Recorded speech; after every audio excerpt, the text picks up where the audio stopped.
na umano dito sa ating balita ngayon kasi daming balita ngayon. Grabe. Oh. Ay kikwento natin mga nangyayari, mga tatandaan ninyo yung may bagong eksena. Ngayon lang talagang sariwang-sariwa pa yung kay Rocky. Naku po, pag-usapan natin yan. Uy, Nick, grabe naman! Nick at saka Sniper, talagang ayaw niyong tumigil ha, grabe! Oh, kalma. Baby, kalma. Huwag mo naman akong bigyan ng dahilan para tabihan ka. Kalma. Ba't di ikaw nakikisali? Maraming salamat ha, Sniper, Nick, Balber, tsaka Anharot ha. Ay, grabe naman. Tama na kasi pagod na akong kasasayaw ng kalma eh. O, simulan na natin.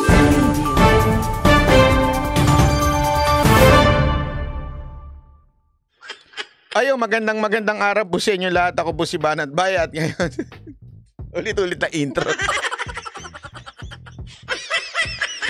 Ay nako, thank you very much po talaga. Sobrang mahal na mahal ko po kayo talaga. Sobra.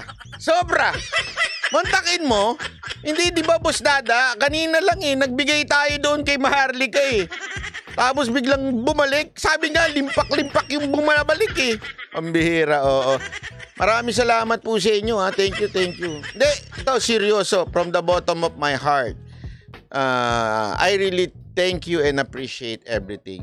Alam mo, it's more than it's not, kaya nga, ay, grabe naman, Sniper! More than the amount, maniwala kayo. Maximus, Sniper, maraming salamat. Kahit magkano, wala yan. Ano yan? Sa akin yung ano nyo, yung gesture, napaka-importante. Sobra yan, sobrang nakakasalamat po. Ha? Yung mga naninira sa ilubog na ano. Hindi, sobrang nakakatuwa talaga. Sobrang nakakatuwa. O, intro ulit tayo para masaya naman. Kasi napapakalma tayo pag ganyan ng mga banatan eh. O, pasok ulit. Intro.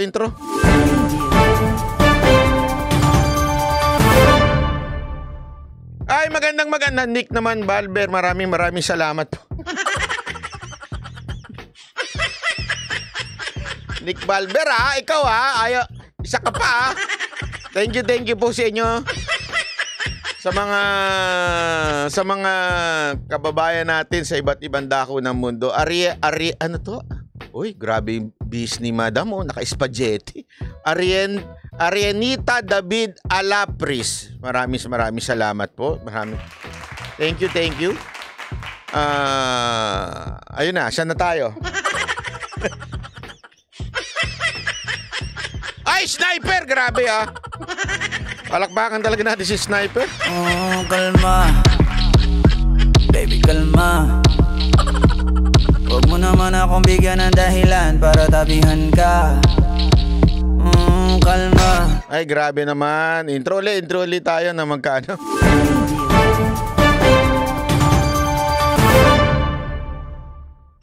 Magandang araw po sa inyo lahat. Ako po si Banat Bay at ngayong araw na ito pag-usapan natin ng mga trending na nangyayari sa atin. Ay, grabe naman yan! Alma! Ano to? Konting pasaya lang. Nako, mahalaga kayo sa mga nasa ibang bansa. Kayo kaya mga ay, grabe naman, Madam Alma. Anto, Hufano, grabe naman yan. Oh, kalma. Baby, kalma. Huwag mo naman akong bigyan ng dahilan para tabihan ka. Kalma. Palakpakan naman dyan. Grabe naman yung ginagawa ninyo talaga, Madam Alma. Oh. Boss Randel, meron nagtayo ng bandila sa Amerika oh. Kala mo mga taga-Japan lang ang yayamanin ha. Mga taga-Amerika rin. Grabe. Grabe talaga. Hindi, alam mo, yan ang patunay. Patunay po yan na mga, ayan pa, si Sniper uli.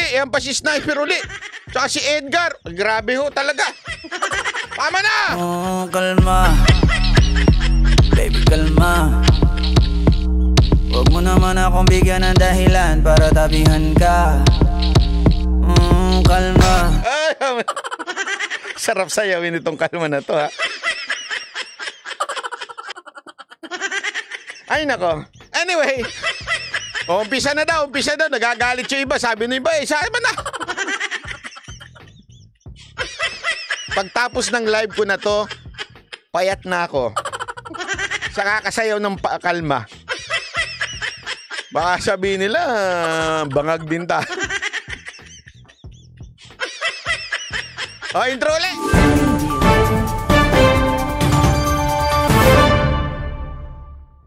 Kalma. Ay, dali. Ayan. Yan, okay. Magandang araw po sa inyo lahat. Ako po si Banat Bay. Pagkwentuhan tayo ng mga news, mga bagong nangyayari sa ating bayan. Maraming nangyayari kahit over the weekend. Talaga nga namang maraming nangyayari sa Pilipinas. Sniper! Kalma. Baby, kalma. Huwag mo naman akong bigyan ng dahilan para tabihan ka. Kalma. Grabe naman talaga, oo.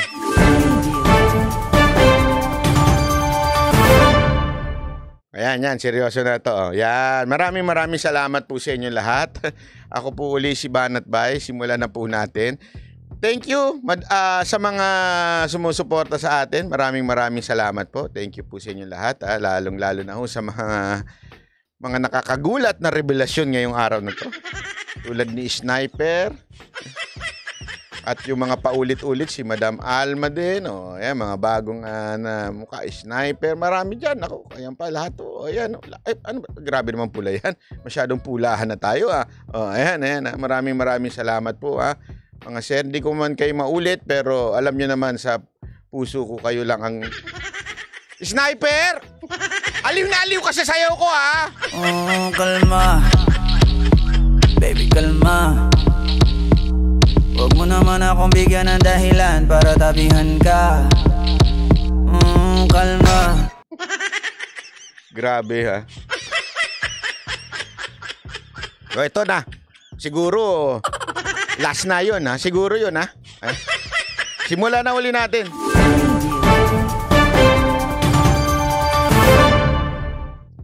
Magandang araw po sa inyo lahat. Ako po si Banat Bay at ngayong araw na to, pag-usapan na natin yung mga balita, na sumabog sa ating bayan, Simulan na ho natin ng, eto na nga ho, ano ho ba ang una-una nating pag-uusapan?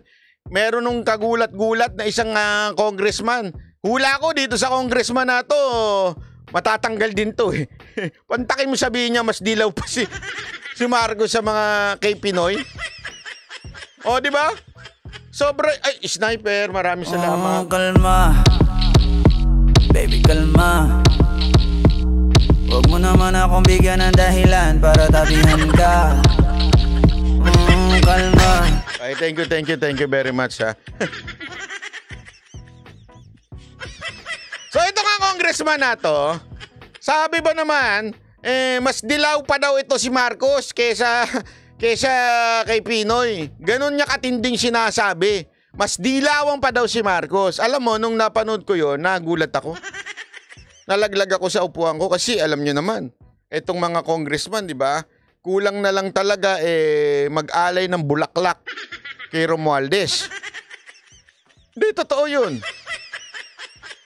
Pero sobra ho siyang, di ko nga alam kung anong saltik nito ni Salcedo, pero iba ho itong balita na ho ito, ito, simulan na natin.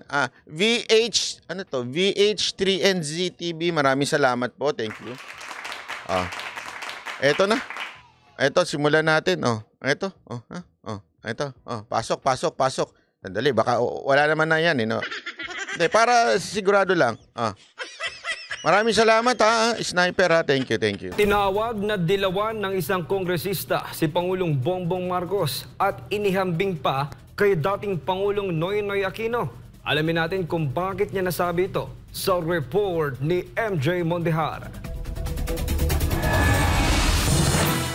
Tinawag na dilawan ni Albay Representative Joey Salceda si Pangulong Ferdinand Bongbong Marcos Jr. Dilawan ang tawag sa mga miyembro ng Liberal Party, ang ruling political group noong panahon ni dating Pangulong Noynoy Aquino at ng kanyang inang si former President Cory Aquino. At para isalarawan ng Sniper, thank you po uli. Salamat po, ma'am. kapalpakan ng mga Aquino, naging popular ang salitang dilawan para dito. Ngunit sa isang press conference ngayong araw ng Lunes, Pebrero 12, ay tinawag nga ni Salceda na dilawan si Marcos Jr. at inihambing pa ito kay Pinoy. Sabi ko nga, mas dilawan pa to kay Pinoy. Nasabi ito ni Salceda. Ito ang tanong. Mga kaloys. Pambira kasi si Budol Lipunan. Magtatanong siya, ang pwede lang bumoto yung mga followers niya. Gago rin, no? Magtatanong siya, magpo-poll pa siya, pero ang pwede lang sumagot yung mga kapwa niya si Raulo. Tayo hindi tayo ganun. Ha? Tayo hindi ganun. Tatanong natin, Chris Fernandez, thank you po. Tanong natin sa taong bayan, sa tingin ninyo, si Bongbong Marcos pa ay mas dilaw pa kay Pinoy? Lagyan tayo ng poll. Malay mo may sumagot na sumali pati yung subscriber ng Bagong Lipunan. Sang-ayon ba kayo kay Kong na mas... Ay, hindi ko ba... Walang yan. Sang-ayon ba kayo kay Kong na mas dilaw pa si BBM kay Pinoy? Ayan yes. Huwag muna kayong bumoto. Wait lang.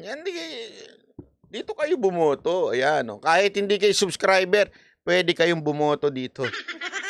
Hindi katulad kay Bagong Lipunan. Siya lang ang pwedeng bumoto.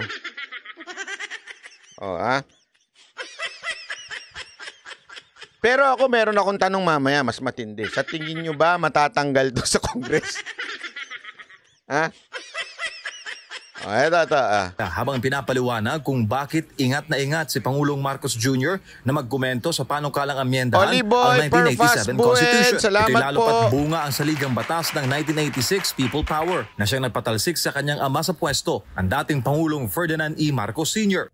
The President's main governing theme is unity. So he's very careful about public perception and anything that has to do with the EDSA 86, especially its articulation, the Constitution. He's careful not to be perceived as dismantling the 1987 Constitution, as he has been careful about all other vestiges of the 86 Revolution. Divisive ang issue. Alam nyo ang dahilan niya kung bakit mas dilaw pa daw si Marcos kesa kay Pinoy. Dahil daw, ayaw ni BBM baguhin ang Constitution, which is the 1986, which is, ito daw po ay ginawa ng mga dilaw. Okay? Si Raulo rin tong congressman na to, no? Hindi, ito lang sasabi ko, ha. I agree that in some other issues, mas dilaw pa si BBM kesa kay Pinoy. Maybe in appointing some of the people around inside the government, mas dilaw pa si BBM kesa kay Pinoy. Pero, eto yung perong malupit na malupit. Para i-pressure mo lang si BBM na pumayag sa lintik na pagbabago ng konstitusyon na Tambaloslos Initiative, sasabihin mo ng masyado siyang mas dilaw pa siya. Yun ang punto niya dito Sabit siya dito. I may agree na tama, mas dilaw pa nga si Bongbong Marcos. Pero not because ayaw lang yung konstitusyon baguhin. Sa madaling salita ganito lang kasimple.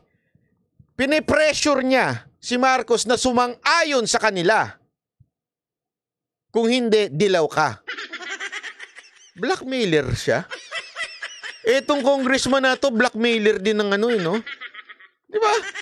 Napakawalang niya din, no? Dilaw ka kung hindi ka papayag sa gusto namin mangyari. Dilaw ka. Mas malupit pa to sa red tagging, Yellow tagging nga lang. Di ba ho? Yun ang totoo dito eh. So this is not right. Okay? Ako agree ako dun sa mas dilaw because of appointing the dilawans in the government. Pero hindi naman yung ganyan na parang ang dating makaano kayo eh. That's manipulation. Yun lang ang totoo ha. Sa akin medyo sabit ako dun eh. Parang ang siga nyo naman, ang bully nyo. Para lang sumunod sa inyong presidente, sasabihin mo mas dilaw. Apakawalang niya, di ba? Hindi, tama naman po. Tama naman yung mas dilaw siya sa sabi kasi dito, ay mali yung answer ko, no pala. Hindi, tama. Sa tingin ko, tama naman na mas dilaw talaga si BBM. But not because ayaw lang galawin yung constitution. Kung ayaw man niya, pero that's not what we are seeing, di ba? Pero ang ano ko lang dito, yung pagiging bully. Bully ng Kamara sa Senado, pagiging bully ng Kamara sa Presidente, napaka-bully niyo. Para lang sundin ninyo ang kautusan ni Tambo, bubulihin nyo na lang lahat. Grabe, no? Ng martial law sa mga Pilipino, lalo na noong 2022 presidential elections. Kaya ayon kay Salceda, na chairman ngayon ng House Committee on Ways and Means, maingat rin ang Pangulo sa public perception sa mga issue na may kinalaman sa 86 Revolution. Ito rin ang paliwanag ni Salceda kung bakit may punto naman yung iba dito. Baka naman kasi utu-utu si Marcos. O baka naman kasi weak si Marcos. Kaya minamanipulate nila. Hindi, yung mga nagsasabi, binabasa ko lang dito binabasa ko lang. Iba ang pananaw ni Mr. Marcos sa charter change. Noong una, ayaw niya sa Chacha at hindi raw ito prioridad. Pero sa isang talumpati kamakailan ay full support na ang Pangulo sa pag-amyenda sa saligang batas. So for the President to come out in support of charter change despite his usual reservations on such matters clearly show that he sees this as urgent and of the highest nut. This is the first time he has deviated from that position. If you look back since he has... Pero kasi kung, ito, bigyan ko lang kayo ng konting info, ha. Ito po kasing ito, yan. Yan po kasi, dancer ho yan. Totoo po, dancer po kasi ito. Ito ang congressman na dancer. Alam niyo kung bakit? Ang galing sumayaw nito eh. Kung sino nakaupong speaker, sinisip-sipan ito. Kung sino yung nasa power, sinisip-sipan ito. Hindi ko alam kung bakit. Baka malamang gusto mabasbasan ng MOOE. Ganyan yan eh. Kilala yan sa kamarang ganun eh. Actually, matalino ito. Ekonomista ito. Okay, kaya nga laging ini-interview sa TV. Pero ang galing mambaluktot ng katotohanan nito. Itong congressman na to, ang galing niya magbaluktot. Kaya niyang baluktutin ang mga bagay-bagay just to favor yung gusto niya. At yung gusto niya palagi yung speaker. Dati, sip-sip yan kay Cayetano. Sumipsip yung nawala si Cayetano, biglang sumipsip yan kay Velasco. Nung nawala si Velasco, sumipsip yan kay Remulla. Yan lagi sip-sip. Dati nga, sumipsip din niya kay Duterte. Kaya nga dancer magaling sumayaw. Diba? Magaling pasayaw-sayaw yan sa prinsipyo sa buhay. Pag ganun-ganon yan dancer yan. Presented or during the campaign, hindi ito naging issue nung 2022 election. Nauna nang itinanggi ng Kamara na sila at si Speaker Martin Romualdez ang mga nasa likod ng pangangalap ng pirma para sa People's Initiative o ang kontrobersyal na PI. Ang PI issue pinaimbestigahan sa Senado dahil sa mga report ng panunuhol kapalit ng pirma. May mga party list organizations pang ang itinuro na nagsusulong ng PI, lalo na sa ilang bahagi ng Mindanao. Pero ngayong full support na si Pangulong Marcos Jr. sa Chacha. Ano naman kaya ang gagawin ni Salceda at ng mga tropa niyang kongresista? So, klarong-klaro na siguro kailangan pag-usapan at klarong-klaro na rin Kita kung Brod, anong gagawin salamat. po ng House. So, ibig sabihin yan, tigil na muna ang PI dahil... Ito. Isa yan sa mga nakakairita ho pagdating mo sa sinabi niyang mas dilaw pa si Bongbong Marcos. Yes, again, maybe in some ways, maaring mas dilaw pa si Presidenteng Marcos kaysa kay Pinoy. Why? Because yung mga nilalagay niya sa posisyon, yung mga impluensya ng mga Romualdez, talagang mas dilaw pa. Kaya lang, pagdating naman po sa pagpe-pressure at pambubuli ng Kamara dito ho kay Pangulong Marcos, hindi ho ako dumidisagree po ako dyan. Huwag kayong bully. Masyado kayong bully. Hindi naman tama yan. Always remember, di ba? Lagi nga nilang lalo na yung mga sip-sip na mga congressman dyan, kesyo minamadali ang Senado. Binabalangkas pa sa Senado yung yung pagbabagong gusto ninyong baguhin . Ito, panoorin nyo to ha. Bumuwelta ang mga kongresista sa sinabi ng isang senador na manahimik na sila sa issue ng charter change. Giit ng mga mambabatas, hindi sila titikom. Lalo't ang inaatake ay ang House Speaker. Nasa frontline ng balitang yan, si Marian Enrique. Hindi daw sila titikom lalo na inaatake House Speaker. Di lumabas din. Sip-sip talaga kayo. Diba? Ganun lang kasimple. Sip-sip po talaga kayo.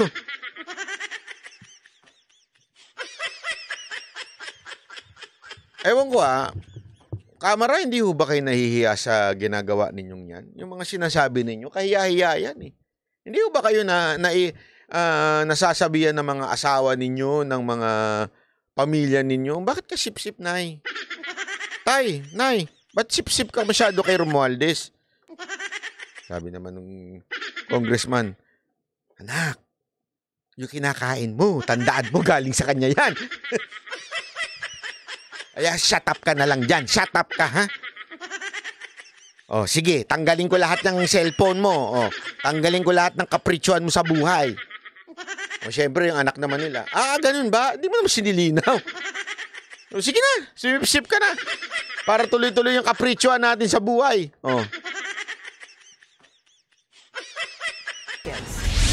Wala namang bullying na nangyayari. Ito ang sagot ng Kamara sa Chinese New Year wish ni Senator Nancy Binay na stop party. Walang pambubuli pero sinasabi ninyong bilisan. Araw-arawin ka kaya kita dito, sabihin ko sa'yo, bilisan mo rin yung pagtatrabaho ninyo. Masyadong PI ang inaasikaso nyo. Diba? Wala ka pala Bilisan mo, hoy! Diba? Maaaring sabihin nyo, bullying din yun. Kaya lang, iba tayo. Bakit? Kami, taong bayan. Tandaan nyo, we are above you. Huwag nyo kakalimutan yan. Ang taong bayan ay above sa mga public servant. Don't ever forget that. That. Diba? Bakit? Article 1 ng ating konstitusyon. The power ng ating authority na sa gobyerno ay nanggagaling mula sa tao. Okay? Ibig lamang sabihin nun, simpleng-simple, mas mataas tayong mga ordinaryong citizen kaysa dito sa government official. Ang tanong, nararamdaman nyo ba yun? Yun ang nasa konstitusyon natin, Ulitin ko, yun ang nasa konstitusyon natin. Tayo ang nasa ibabaw ng mga politiko na ito. Pero parang hindi ganun ang datingan Elementary bullying.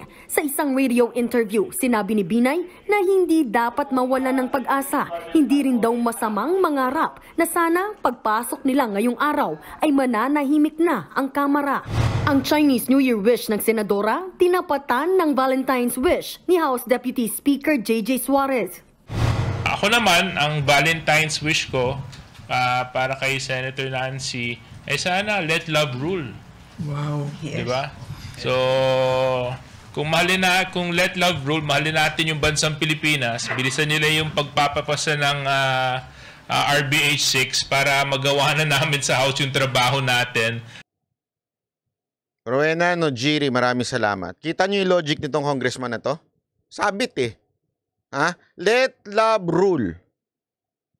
Kung iralin daw ang pagmamahal sa bayan nitong mga senador, aprobahan na kagad yung pagbabago ng konstitusyon na inano ng Senado at ng Congress para daw makapagtrabaho na sila.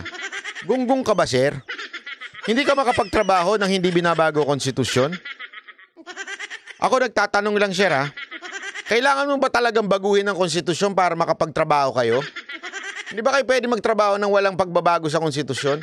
Yung dahilan mo, dahilan ng grade 1 eh. Atin na nyo, ha? Ulitin natin ang sinabi niya, ha? Ng Valentine's wish ni House Deputy Speaker J.J. Suarez. Ako naman, ang Valentine's wish ko para kay Senator Nancy ay sana let love rule. Wow. Di ba? So, kung let love rule, mahalin natin yung bansang Pilipinas, bilisan nila yung pagpapapasa ng RBH 6 para magawa na namin sa House yung trabaho natin at maayos na natin tong saligang batas. Hindi! Kaya nyong ayusin ang trabaho ninyo nang walang pagbabago sa saligang batas. Ginagalit mo ko kung maling-mali yung yung argumento mo na hindi nyo magawa trabaho ninyo dahil walang pagbabago sa saligang batas. Pambira ka. Ano ka? Hindi, isipin nyo mabuti yun, ha? Anong klaseng logic yun?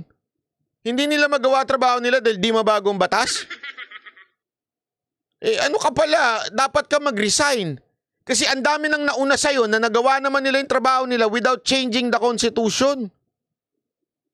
Manipulative. Sobra yung pagiging sip-sip mo sa speaker nyo, ha? Ang resolution of both houses number 6 na tinutukoy ni Suarez ay ang resolusyong tinatalakay sa Senado na naglalayong amyendahan ang economic provisions ng ating konstitusyon. Bukod kay Suarez, dumepensa rin para sa Kamara sina Marikina Representative Stella Kimbo at Albay Representative Joey Salceda. Hindi naman daw pwedeng manahimik sila lalo't si House Speaker Martin Romualdez na tumatayong padre de pamilya ng Kamara ang inaatake at itinuturong may pakana ng bayaran ng pirma para sa People's Initiative. Dapat na raw itigil ng Senado ang pagdinig tungkol sa PI. Absolutely.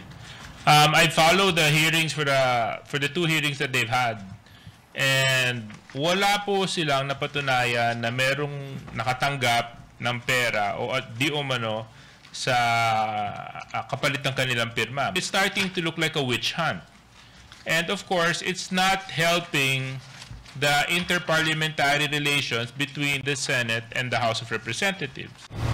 Giit pa ni Salceda, sang-ayon sila sa economic tsa-tsa dahil iyon din naman ang gusto ni Pangulong Bongbong Marcos. Iginiit ng mga kongresista na bukas sila sa isang healthy at democratic na debate sa Senado para talakayin ang pagluluwag ng ekonomiya. Grabe yung pagiging diktador nitong mga congressman, Napaka walang niya din, Parang ang dating sa kanila, bilisan nyo. Tapos sasabihin nila hindi sila bully. Bilisan nyo. Tapos hindi kayo bully. Anong tawag yun doon? Diba? Ganun lang naman kasimple. Utusan mo yung Senado. Bilisan nyo, na magawa namin yung trabaho namin kaagad, na mabago na agad nating konstitusyon. Bilisan nyo, Tapos sasabihin mo, hindi bullying yun. Tuktukan kita, sir,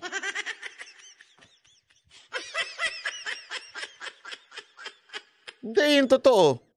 Sino ka para umutos sa Senado? Bakit to? Hinalal ng taong bayan yan. Sir, ikaw hinalal ka lang ng distrito mo, mahiya ka sa buhay mo. Baka hindi pa nga umabot ng 2 milyon yung boto mo, Yun ang totoo, Diba? Ilan lang ang bumoto sa'yo? Di nga ako sure kung binoto ka talaga, At least kahit papaano naman sa mga senador, talagang binoto ng taong bayan, nationwide yan. Iba't ibang dao ng Pilipinas, binoto sila to represent them. Kayo, distrito. Ilan lang ang distrito, mas madali pa nga manalo dyan kaysa sa party list, Distrito lang kayo, Konting hiya-hiya naman, yung power ninyo nanggaling lang sa ilang tao. Bilang pa. Kung hindi nyo pa siguro binigyan ng pagmamahal. Diba? Kapal ang mukha nitong congressman na to. Ang kapal mo! Oh, kalma. Baby, kalma. Huwag mo naman akong bigyan ng dahilan para tabihan ka. Kalma. Kalma lang, banat bay. Masyado ka mainit, Ang kapal kasi ng mukha, Pantakin mo. Utusan yung Senado, bilisan nyo. Pag ako talaga lagi senador, Maniwala ka, makakatikim ka sa akin ng ano? Makakatikim ka. Buti yung mga senador natin, mababait eh.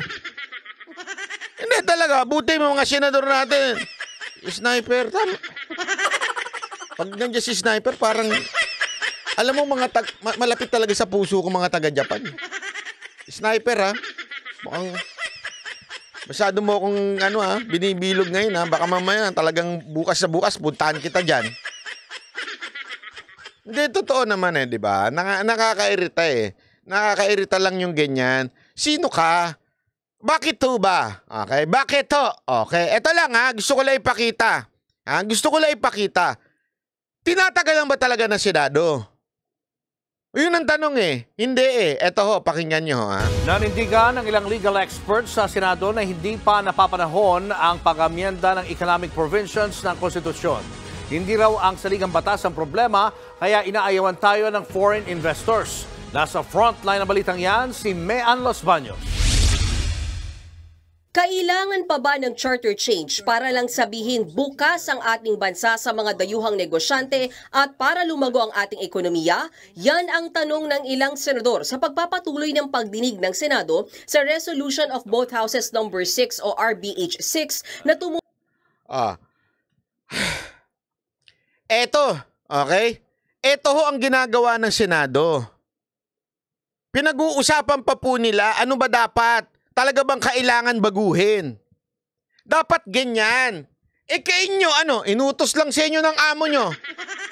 Psst, ayusin nyo yan. Kung hindi, wala kayong MOing dyan. Rowena Jiri, maraming salamat.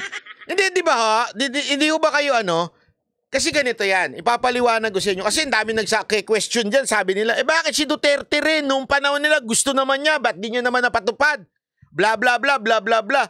Alam mo, unang-unang kautusan ni Pangulong Duterte, nung siya'y naging Pangulo, nagbuo siya ng komite na mag-aaral at ipapakalat sa taong bayan kung ano yung pagbabago ng konstitusyon. Hindi ho siya nagbago. Nagkaroon ng information drive sa mga baryo-baryo. Alam ko yun, witness po ako doon. I was there. We were there. We were helping them. But, hindi ho talaga naiintindihan ng tao eh. Kahit anong paliwanag po. Ang dami naming magandang video. Hindi ho yung PPDD, iba ho yun. Mas marami pa po kami nagawang video na naipapaliwanag talaga yung bakit ba kailangan baguhin ng konstitusyon. Nandyan yan sa YouTube. Di ba ho? Ang ganda ho ng paliwanag doon. And yet, hindi pa rin po naiintindihan ng taong bayan. Bakit ho? Importante kasi kay Pangulong Duterte na naiintindihan ng taong bayan. Ini-involve ang tao sa desisyon. Ang problema kasi sa inyo, gusto nyo kayo lang. Dito sa Senado naman, ang ginagawa nila, iniintindi nila kailangan ba talaga o hindi. Di ba? Ang problema kasi, dito sa Kamara, diktador. Diktador ho yung pinuno ninyo kung ano sabihin, sundin. Kasi nga, pag hindi, wala kang pangkabit. Tandaan nyo pa naman, magbabalentine, kaya kailangan ng pera ng mga congressman para sa mga kabit nila. Huwag nyo sabihin hindi totoo yan. Dami nang nabalita dyan. Di ba? Totoo naman eh. Eto, tanungin ko kayo. Kaya nga mali yung, alam nyo, ito yung sinasabi nila dating pork barrel. Alam mo, mali talaga yan eh. Pinalitan nyo lang ng pangalan, naging PDAF. Ang dami nyo ipinalit dyan, naging DAP. Ngayon MOOE. Iba-iba lang yung pangalan pero pare-pareho. Ano yun? Pera ng taong bayan na ibinibigay sa mga congressman para kunin ang boto ninyo. Inuuto tayo nito mga to eh. Sa totoo lang, dapat talaga kayong mga congressman, mabuwag na kayo eh. Wala kayong silbi. Iilan lang, hindi, alam mo, hindi naman po lahat Iilan lang po talaga dyan yung nagtatrabaho ng hindi namumulitika.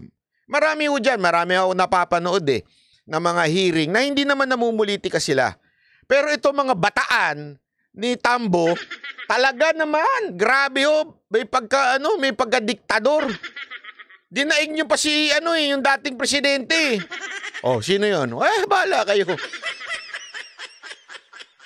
Diba, yun ang totoo. Dinaig nyo pa yung dating presidente sa pagiging diktador. Kung ano yung gusto ninyo, yun na kailangan. At inuutusan nyo kahit hindi nasa ilalim ninyo. Kahit yung co-equal branch ninyo, inuutusan nyo.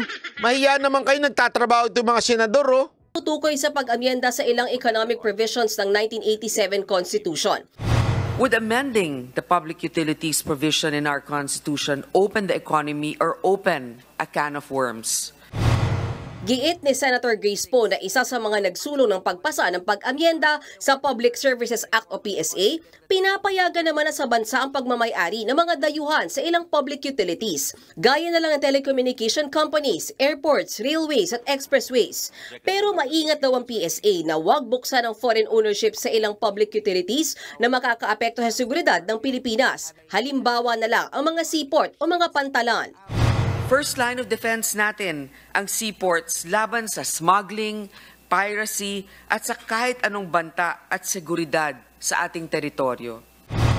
Sa ilalim din ng PSA, may kapangyarihan ang presidente na suspindihin ang mga transaksyon ng kahit sinong banyaga o foreign investment oras na magkabanta ito sa national security. Ang ipinag-aalala raw ni Poe, baka kapag ginalaw ang economic provisions at niliwagan ang foreign ownership, pwedeng makontrol ng ibang bansa ang tubig, kuryente, seaports, gasolina at public utility jeeps natin.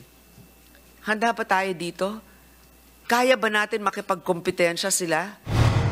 Present din sa pagdinig ang ilang legal experts, gaya ni dating Supreme Court Justice Antonio Carpio, na naniniwalang may sapat ng batas ang Pilipinas para buksan sa 100% foreign ownership ang ilang public utilities, kasama na riyan ng PSA. Ang nakikita raw na issue ni Carpio ngayon, there appears to be a lack of understanding by our national leaders of the extent of foreign ownership under the law of businesses in our country. sabi pa ni Carpio, napakatagal lang bukas sa 100% foreign ownership ang generation ng kuryente sa ating bansa. Hindi rin daw kailangan na buksan pa sa foreign ownership ang mga lupain ng Pilipinas, lalo't hindi naman daw interesado ang foreign investors dito. Iginiit din ni dating Senior Associate. Alam mo, I may disagree with this sa sinasabi nila, ha. Pero napaka-importante kasi. Alam mo, napaka-importante na magkakaroon ng masusing pag-aaral. Hindi ho pinapaspas. We may disagree, okay? Kay yung sinabi ni Justice Carpio, ako medyo tutol ako dun na parang maluwag naman o hindi naman hindi ho maluwag. Although sinasabi rin ng iba, hindi lang naman because of the foreign direct investment kaya hindi pumapasok ang foreigners na mga kumpanya galing sa ibang bansa. Hindi lang naman ho yun ang dahilan. Tama naman di sila doon. Marami pang dahilan kung bakit hindi pumapasok ang mga foreigner na kumpanya. Siyempre, korupsyon,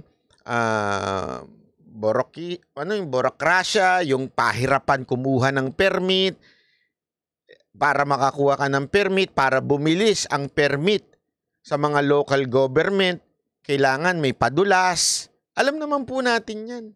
Ang dami kong alam na ganyan. Ang dami kong mga kilalang mga restaurant owner na ang tagal-tagal bigyan. Pero pagka may pera ka, magbibitaw ka ng mga 100,000, mabilis pa yan sa alas 4. Di ba ho? Yun ang totoo. Ganun sa Pilipinas. But it doesn't mean na ganun sa Pilipinas, hindi na natin susolusyonan yung mga dapat nating solusyonan. Di ba ho? Subukan nating solusyonan yung tulad ng foreign direct investment na yan. Okay, subukan ho natin kasi nga, again, babalik ko tayo doon sa quotation na doing the same thing over and over and expect different result is insanity. Di ba ho? Kailangan tingnan natin, magkaroon ng pagbabago. Okay ba ito na magkaroon ng mas opening pa? Baka naman, kasi wag din naman tayong praning. Na baka naman pagka kikontrolin na yung tubig natin. Kukontrolin na yung kuryente natin. Hindi naman po ganun. Pero, ang importante kasi, dinidiscuss. Yun ang importante sa lahat, pinagdedebatehan. Ang problema sa Kamara, gusto nila, sila lang ang may sariling desisyon. Pala desisyon sa ating lahat. Sana nga kung matitino kayo eh. Pwede pa sana eh. Ang sabi pa nga nung iba, failure daw si Duterte kasi hindi niya na-control ang Kamara noon para i-approve yan, para mapabilis. Hindi ho failure ang tawag doon. Alam mo kung anong tawag doon? Hindi ho siya diktador. Kasi sa totoo lang, pwede naman niyang utusan eh, yung mga speaker niya. Pwede niyang utusan. Remember, sa Pilipinas, nasa kamay ng presidente ang speaker. Kahit pa pagbali-baliktarin mo yan, nasa kamay yan ng presidente. Kaya nga, di ba, nung nagkaroon ng awayan, naantay lang si Pangulong Duterte nung binita. Alam ko yun kasi witness ako sa nangyari nung awayan na yun eh. It was a phone call coming from the palace na it's time to go. Doon nagkaroon ng palitan. No choice. Presidente kasi yun. Pero bakit hindi na push? Kasi hindi niya diniktahan ang speaker. Hindi niya diniktahan at sinabing, oy, ano nyo na ha? Ipasan nyo na yan. O ito pera, ito budget. Ipamudmud mo sa mga mukhang perang congressman dyan. Hindi ganun kasi si Pangulong Duterte. Hindi niya kasi kung... Kaya nga eh. Kaya ka nga magtataka, bakit ngayon ganyan sila kabilis? Yung same na reklamo nyo kay Pangulong Duterte na bakit hindi niya pinusto nung panahon niya, ay yan din no, ang sumusuplak sa inyo ngayon. Bakit? Bakit ang bilis nyo ngayon? O sige nga, kung kaya nyo palang gawin dati yun, ba't di nyo ginawa nun? Ba't nyo ginagawa ngayon? Malaking dahilan yan. Maaaring may kasunduan kayo. Magkano ang tanong dyan? Hindi, di ba? Same. Ilan lang naman na napalitang congressman dyan?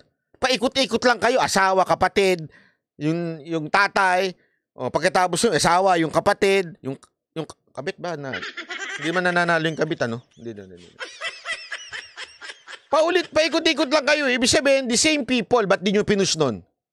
Kasi walang pera na involved. Di ba? Real talk. Walang pera kasi kayo nun. Kaya hindi nyo pinush.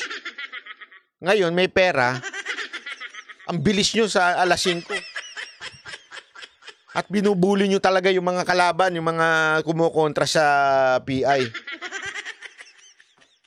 Pera eh. O next. Ay, tuloy natin to pala. Ay, yan, tuloy natin. Justice Carpio na hindi saligang batas ang dahilan kaya mababa ang ating foreign direct investments. Ilan daw sa mga problemang dapat nating tutukan ay ang napakataas na presyo ng kuryente kaya nawawalan daw ng gana ang mga negosyante. Kasama pa dyan ang mahigpit na regulasyon at napakaraming permit na dapat kunin ng mga foreign businesses. Isa pa raw problema ang pangit nating infrastruktura sa bansa. Our infrastructure is behind our neighbors. Our airports, seaports, land transportation, sea transportation. We have to address the real causes. The real cause is not the Constitution. Nobody cares. Ganito rin ang pananaw ni dating COMELEC Commissioner Rene Sarmiento na isa rin sa sumulat sa 1987 Constitution.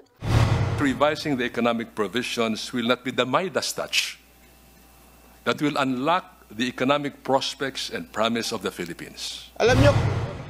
Alam nyo kung bakit importante ang debate? Kasi marami tayong matututunan. Di ba ho? Ang hindi lang naman po na natututo sa debate, si Libayan eh. Hindi totoo, di ba? Talo ka na, ayaw mo pang matuto. Tapos sasabihin mo pa, hindi, kaya naman ako nagdebate kasi hindi para manalo. Para matuto kayo. Ikaw ang dapat turuan, gunggong. Kasi mali-mali ka. Ikaw dapat ang matuto. Yung mga nanonood, alam naman nila yung tama. Ginugulo mo lang. Hindi, di ba? That's the purpose of debates. That's the purpose yung mga ganyan. So that we could learn. Ano ba ang mga problema? 'Di ba? Ano ba yung yun dapat ang pinag-uusapan. Papatuloy sa mga susunod na linggo ang pagdinig ng Senado sa RBH 6. Bilisan nyo! Di ba ganyan ang gusto mangyari ng Kamara eh? Pinag-uusapan pa, bilisan nyo! Bilisan nyo! Hindi, kailangan nyo ng pirmahan yan. Kailangan nyo ng tapusin yan. Saan inaasahang bubusisi ng iba pang aspeto ng panukalang pag-amyenda sa saligang batas. Nagbabalita mula sa frontline. Ay nako, ito kasi ang isang problema. Ito ang problema talaga kung bakit minsan natatawag na dilawan si Marcos. Ito ang problema. Isa sa mga problema. Sa pinakahuli nitong vlog ay pinuna ni former presidential spokesman Harry Roque ang tinawag niyang pagbalentong ni Pangulong Bongbong Marcos sa iba't ibang issue sa bansa. Partikular na sa usapin sa kooperasyon ng Pilipinas sa International Criminal Court, charter change, pakikitungo sa China at peace talks sa mga terorista. Ayon kay Roque, nasa Malacanang siya noong nakaraang taon nang manindigan si Marcos Jr. laban sa ICC na sinuportahan naman ang pahayag ni Justice Secretary Boying Rimulya. Ngunit dito lamang huli, sinabi ni Mr. Marcos na pinag-aaralan ng punong ehekutibo ang Grabe naman kay SMNI, Mr. Marcos talaga. Ayan tuloy, hindi kayo may balik-balik. Huwag ganyan, nagagalit sa inyo yung asawa eh. Huwag naman Mr. Marcos, Mr. President naman.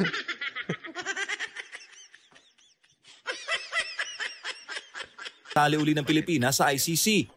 Of course, sasabihin ng marami, tao lang si PBBM po pwede siyang bumalento. Pero unang-una po Kantaan ang bilis na pagbabalin. Kantaan mo na natin. Bumabalentong, bumabalentong. Tanana, bumabalentong, bumabalentong.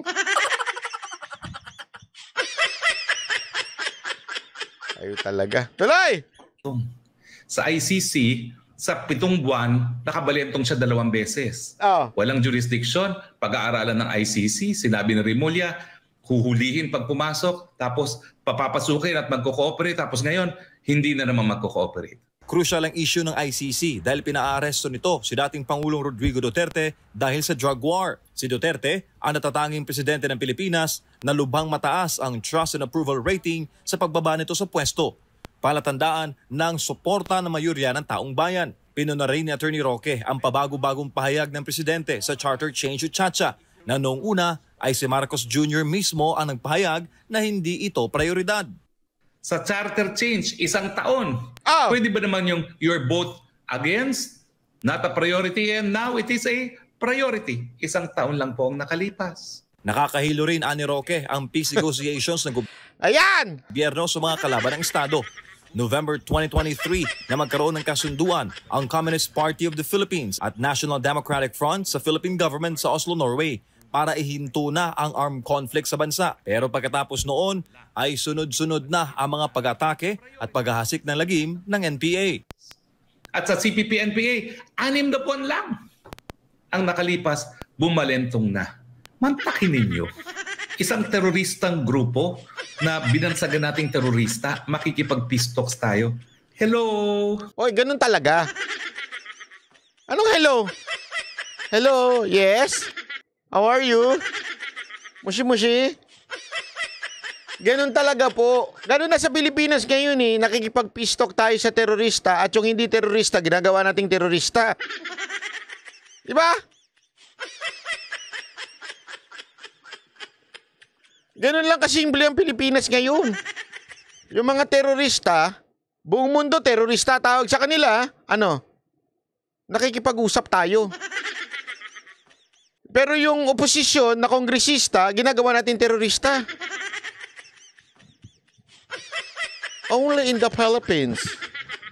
Ambiyo, bago-baguhin ang konstitusyon, baguhin muna ang moralidad ng mga politiko na tulad. Oo, pwede yan. Aniwala ako dyan. Malaking bagay yan. Kaya hindi talaga, mukhang mukhang nakukumbinsi nga ako na wag munang ituloy ang pagbabago ng konstitusyon eh. Manatatakot ako, mga animal yung mga nakapwesto. Sa totoo lang, mga animal talaga yung mga nakapwesto. Balentong na naman. Pinaka-crucial naman, Ani Roque, ang mga pabago-bagong pahayag at desisyon ng Pangulo sa pakikitungo nito sa China. Nung siya po ay nahalal, Hunyo, anong sabi niya? China is Philippines' strongest partner. O, di ba? Ngayon, ilang buwan lang ang nakalipas. Ito po'y Pebrero 2023. PBBM hailed for stance versus China. Sabi ni PBBM, hindi patitinag sa Chinese bullying sa West Philippine Sea. Sa huli, nanindigan naman si Roque na sana'y magkaroon ng kasulatan si Marcos Jr. laban sa ICC. Dahil mabilis lamang raw bawiin ang mga salita kapag nagkaipitan. Tama namang sinabi ng Philippine National Police, Office of the Solicitor General at iba pang law enforcement agencies na hindi nila i-enforce kung magsiserve ng warrant of arrest ang ICC laban sa mga Duterte. Kung magbago na naman si Presidente ng isip at sabihin, okay, napakagulo niya, nagdidistab yung mag-amang Duterte na yan, sige, pahuli na yan. Tatawagan lang niya ang isang kabinete.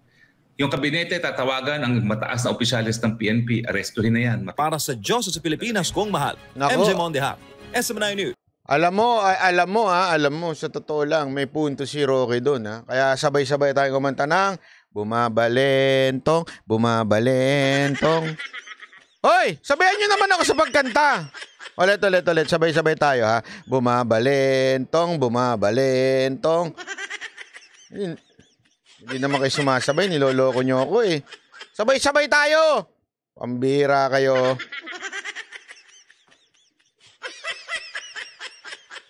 Hindi kayo sumasabay, eh. Bumabalentong, bumabalentong.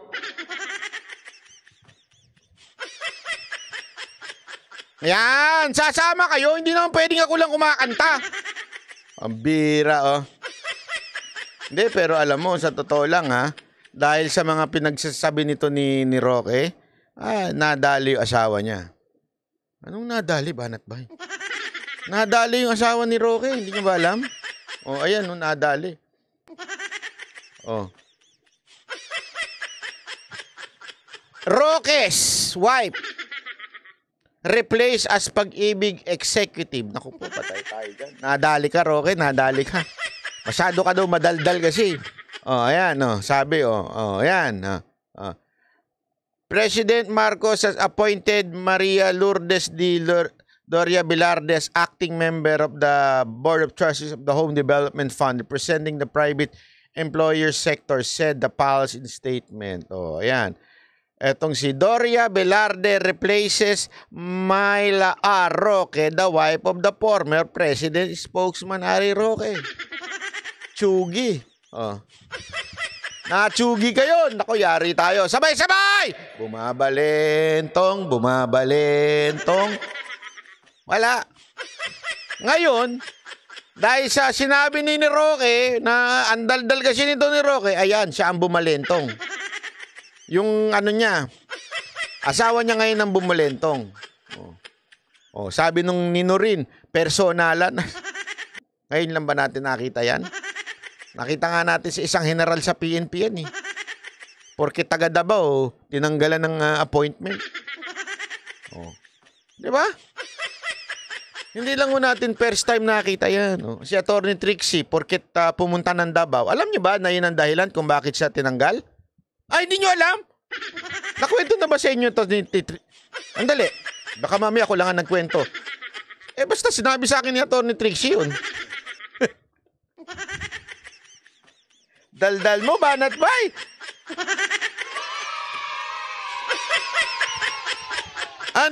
Ewan ko kung nakwento niya, ha? Kasi pumunta si Atty. Trixie sa Davao.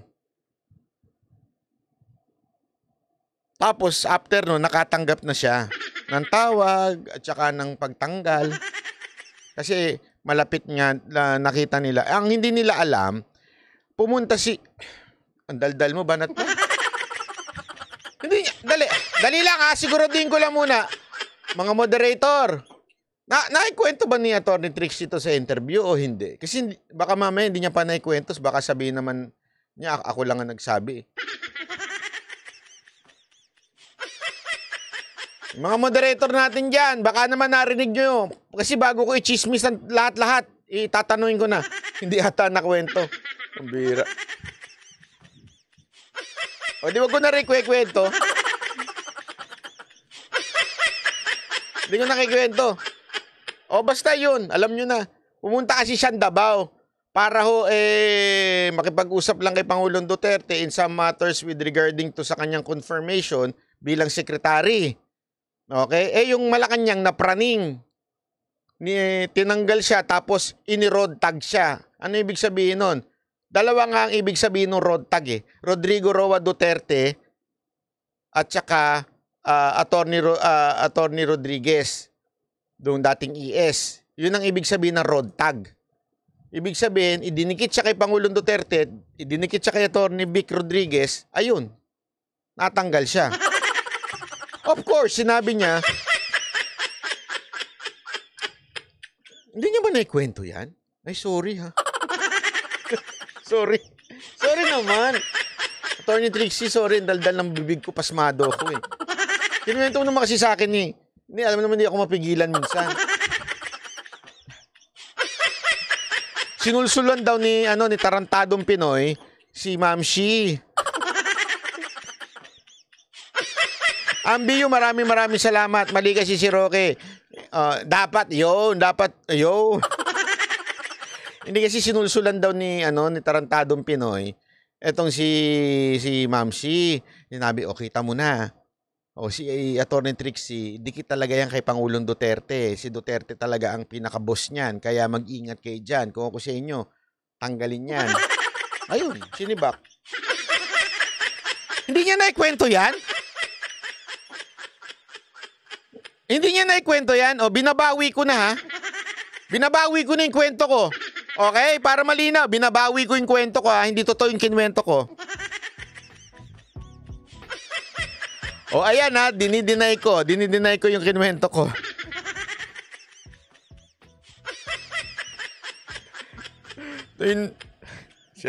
Alam mo, mabait lang kasi si Attorney Trixie, kaya sinakyan na lang niya muna yung health reason. Mabait kasi masyado yan tao na yan. Kaya syempre, pangit naman kung kukontrahin niya, di ba? Pagkatapos niya mawala sa administrasyon. Pangit naman. Kaya sinabi na lang niya health reason. Health reason? Di ba ako na nga nagsabi sa inyo noon, healthy yan si Attorney Trixie. Nag-exercise pa yan, nagbaboxing pa yan. Paano naging health reason yun? Kaya nga kami nag-dinner noon pagkatapos tawa ako ng tawa, Attorney Trixie, may pa-health reason ka pa. Tapos kinwento niya lahat. Ako naman, mga matagal pa bago ko kinwento sa inyo. So anong punto ko dito? Ganito lang simple. Ugali talaga yan. Ugali ho talaga nila yan na pagka hindi nila kakampi, pag kinontra sila, tinatanggal ho sila.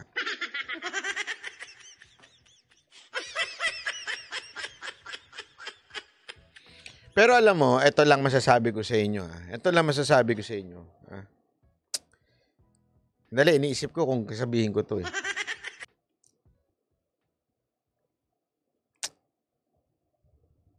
Huwag na nga.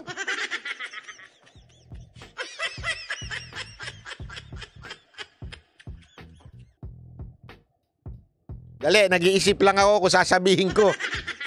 Medyo malalim to, mabigat to eh.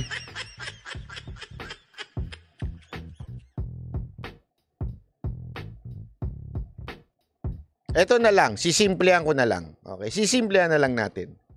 Sisimplehan lang natin ha. Nung pumunta kami ng Davao, because of my picture with PRRD, before his speech, doon nagsimula yung threat. Doon gumalaw yung mga hindi ho nagbabanta nagpaplano. Kasi tatanga-tanga ho kasi yung isang nagsasalitang vlogger dyan eh. Sniper, grabe ka naman. Kanta na nga lang tayo. Kalma. Baby, kalma. Kalma lang. Huwag mo naman akong bigyan ng dahilan para tabihan ka. Kalma. Thank you very much, Sniper. Kakaiba ka talaga. Salamat ha. Malaking bagay yan. Maniwala ka. Malaking bagay yan. Alam na alam mo. Alam mo, ganito lang kasimple ha. So, doon yun. Okay? Alam mo kung pwede lang sana ako magsalita. Kasi sinasabi kasi nung isang baklang iskwakwa dyan, sabi niya, kung papapatay kita, hindi na kita babantaan. Bobo, hindi ako binantaan. Kailan ko sinabing binantaan ako? Iba yung mga nagbanta sa akin noon, kaya nga hindi ko pinapansin eh. Kasi binantaan ako, kaya hindi ko pinapansin. Okay? Eto, makinig kayo. Hindi ko yung pinapansin kasi noon pa yun. Okay? Threat yun, kaya natatawa ako. Pero this time, hindi ako binantaan. Nalaman ko through a friend na tinulungan ko. Nalaman ko. Hindi ako binantaan. Nalaman ko yon after nung Davao thing. Siyempre, hindi pa nga ako naniwala eh. Alam nyo ba, hindi pa ako naniwala? Kaagad nung nalaman ko yon, kinonfirm ko pa sa ilang mga kakilala ko pa na nandoon pa sa loob. Naglilinis ng banyo. Naglilinis ng kubeta doon. Tinanong ko, totoo ba itong narinig ko?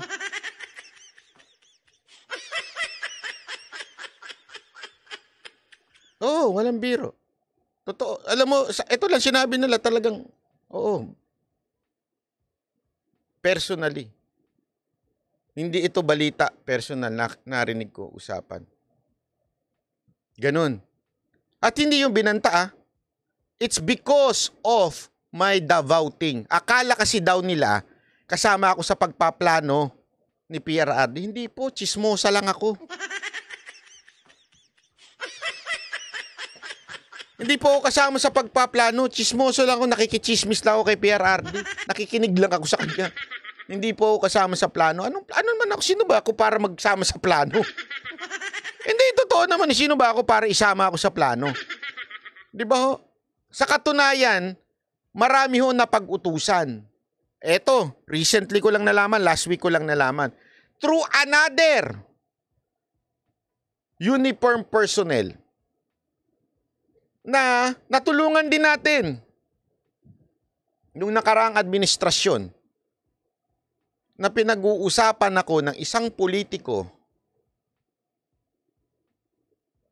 Huwag ko na nga sabihin. Wag na nga! Ang daldal mo, Banat Boy! Kanta ka na lang! Pasok! Wait lang! Oh, kalma. Baby, kalma.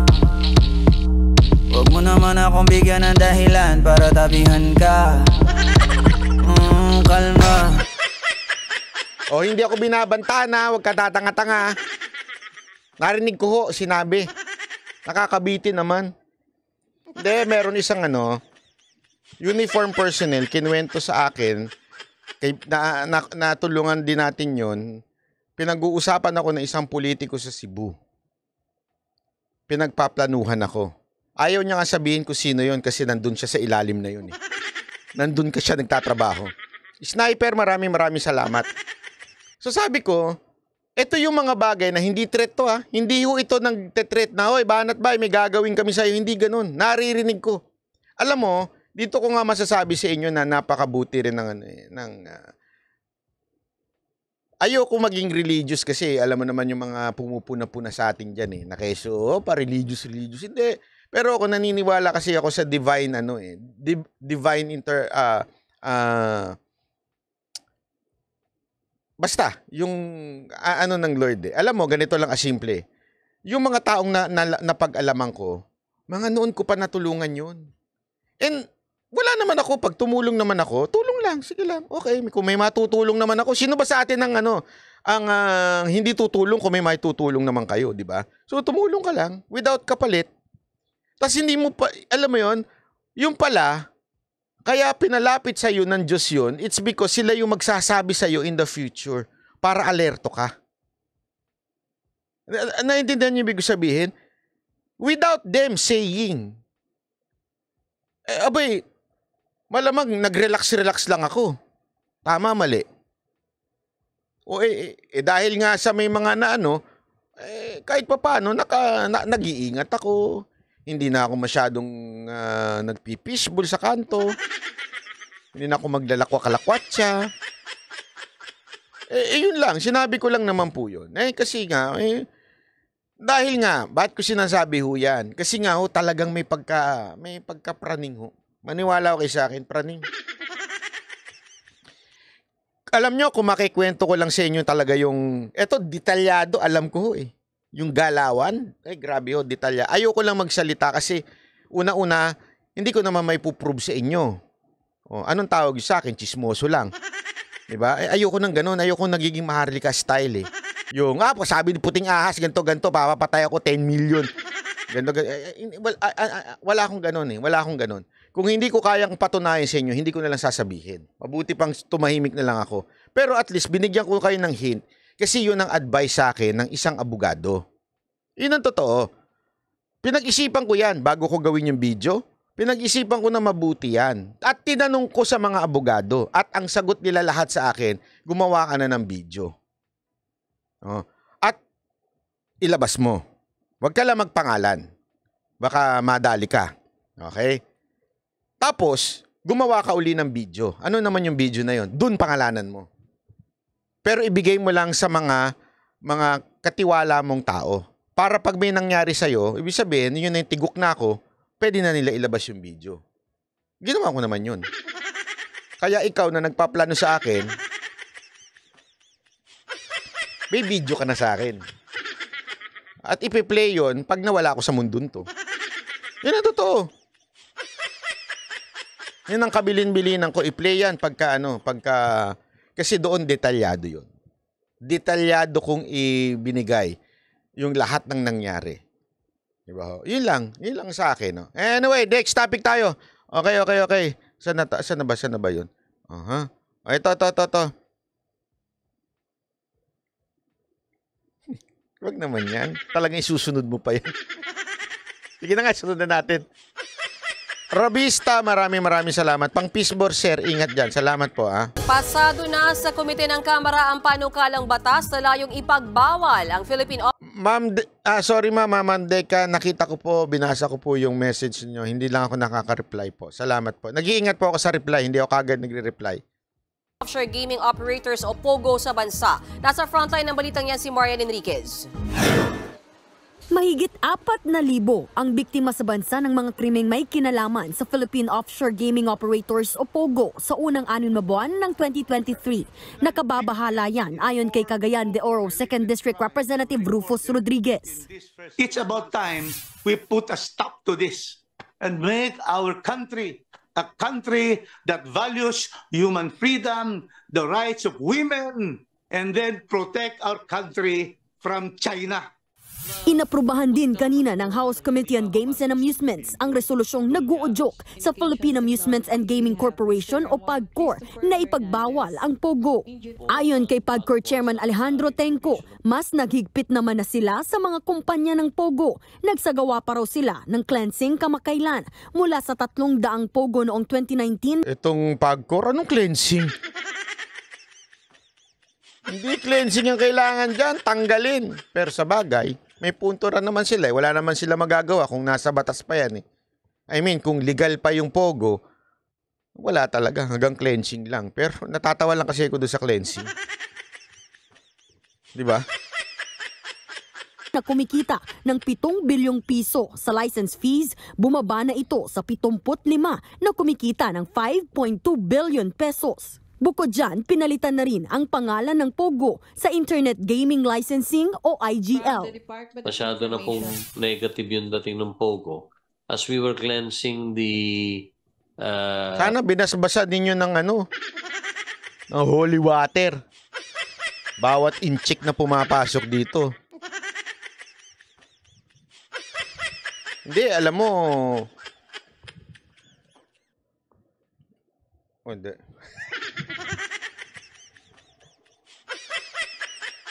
Then natawa kasi ako kasi nag-inquire ako ng bulletproof. Tapos isa sa mga nagbebenta, in-check.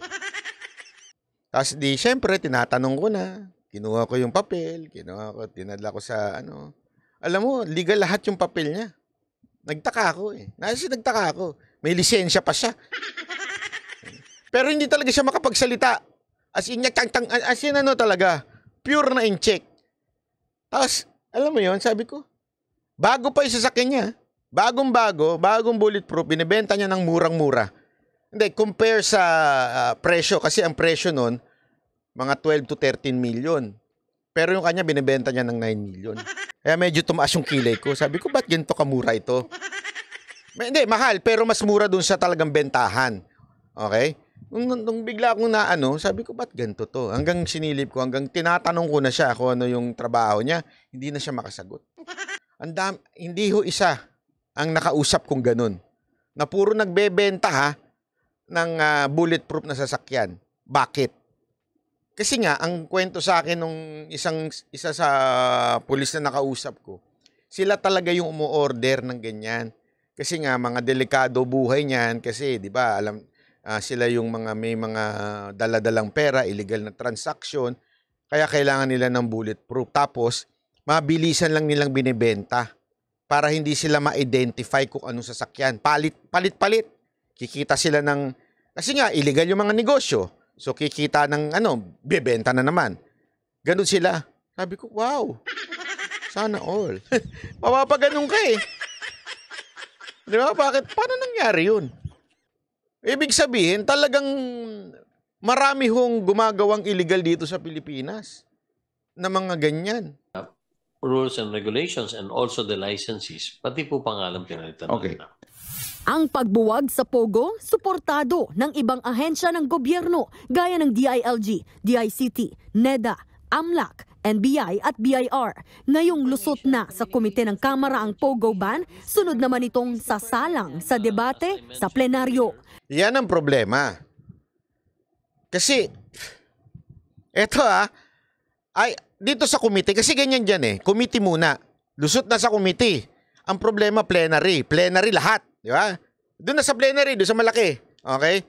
Pag dedebatihan ho yan, grabe ho ang pera ng Pogo. Pag yung pera ng Pogo, kumalat na. Kasi tandaan ninyo, hindi ko sinasabi si yung congressman dito, mukhang pera hindi ko sinasabi. Pero ginagawa kasi yan eh. Ginagawang gimmick yan sa Congress, alam nyo ba? Kikwento ko lang sa inyo kung paano nangyayari ang lobbying dyan. Iipitin nila sa komite.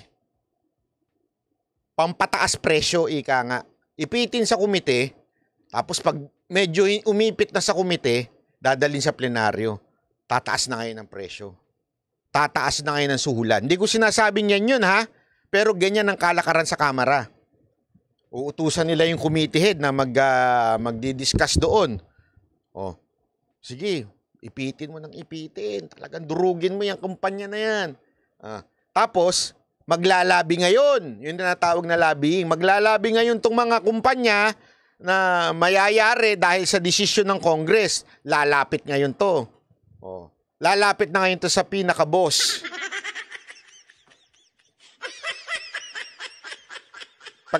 Pagkatas utusan ng boss, yung committee head, ipitin mo yan para tumaas tayo dyan. Meron ka sa akin. Pag-ipit ngayon, hindi ko sinasabi yung ngayon na matagal na nangyayari yan, noon pa. Okay? Nami-minimize lang, depende kung sino naupong speaker. Pag hindi kurap ang speaker, nawawala yan. Ano yan? Nagkakaroon ng lobbying sa baba. Pero pagka kurap ang speaker, tulad... Ewan ko, kung tulad ngayon ha, di ako sure.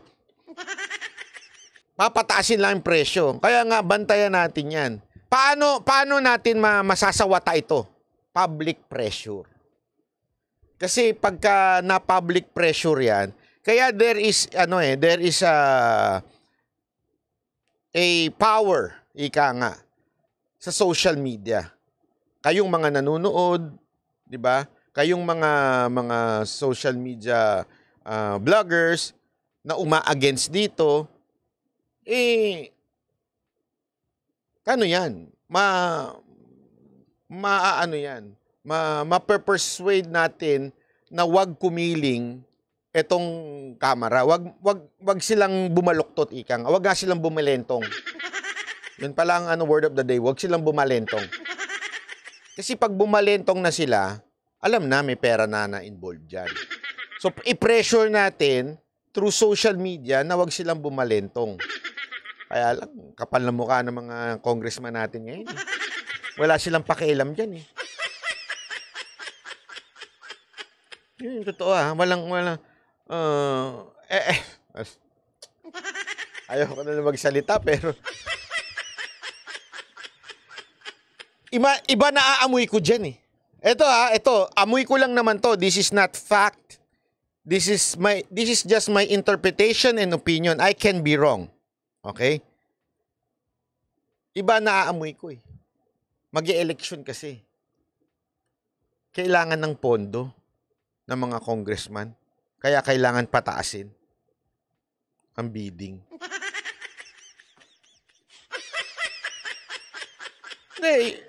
Yun ang naaamoy ko eh. Sure ako, meron dyan na mga congressman na ayaw na talaga sa Pogo. Okay? Meron akong mga alam naman dyan na mga congressman na tuwid talaga, ayaw nila talaga. Pero hindi natin alam kung itong mga pangyayari to, pang-iipit lang para taasan lang yung presyo. Tapos, eventually, ang palusot dyan, ilimit na lang. Yung mga style na, ilimit na lang. Linisin na lang natin. Yung mga illegal Pogo, tanggalin na natin. Or, change of name. Ganyan lang naman dyan eh. Babaguhin lang yung pangalan, hindi na Pogo. O, hindi na, wala nang Pogo sa Pilipinas. Bawal na, iba na. Chinese pa rin na may hawak. Kita nyo, binanggit ka kanina, iibahin lang yung pangalan eh. Ganun pa din yun. Na iba lang ang, parang yung ano nila, parang yung pork barrel, naging DAP. Ay, naging PDAF, naging DAP. Paiba-iba lang yung pangalan. Lourdes Villaviray, salamat po ha. Gusto nyo ng kwento? Eto, kwentong totoo to, alam ko. Bakit? Inalok ako eh.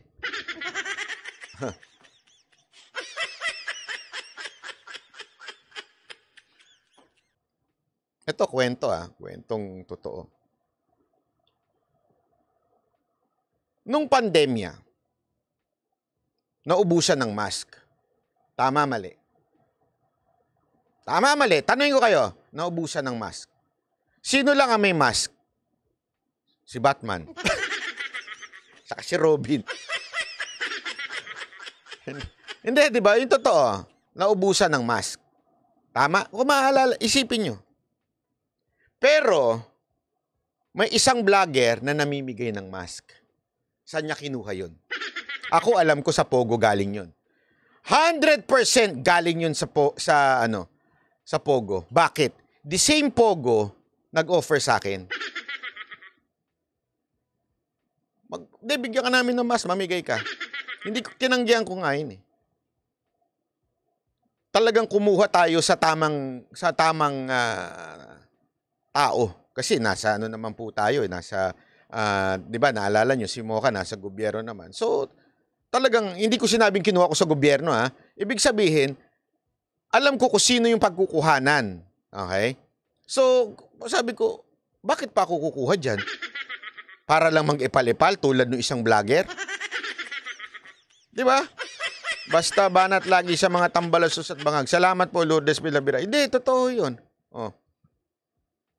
Pansinin nyo, namimigay yung isang, yung isang vlogger, epal-epal siya para bumango yung, kasi technique po ng mga yan eh, na mga gusto magpabango, yung, kunwari, mamimigay-migay, ganyan-ganyan, saan nila kinukuha? Ito alam nyo, it's a common sense. Walang mask na nabibili nun. Saan niya kinuha yung mga mask? Sana nga kung konti-konti, ako na makabigay lang ako, 2 box lang eh, na itulong ko kasi talagang limitado kahit gobyerno, hirap bumili. Siya, limpak-limpak na mask. Oh. Sabi nito isa, siya mismo nagsabi galing sa Pogo. Sa tingin nyo, mas lang ang binigay?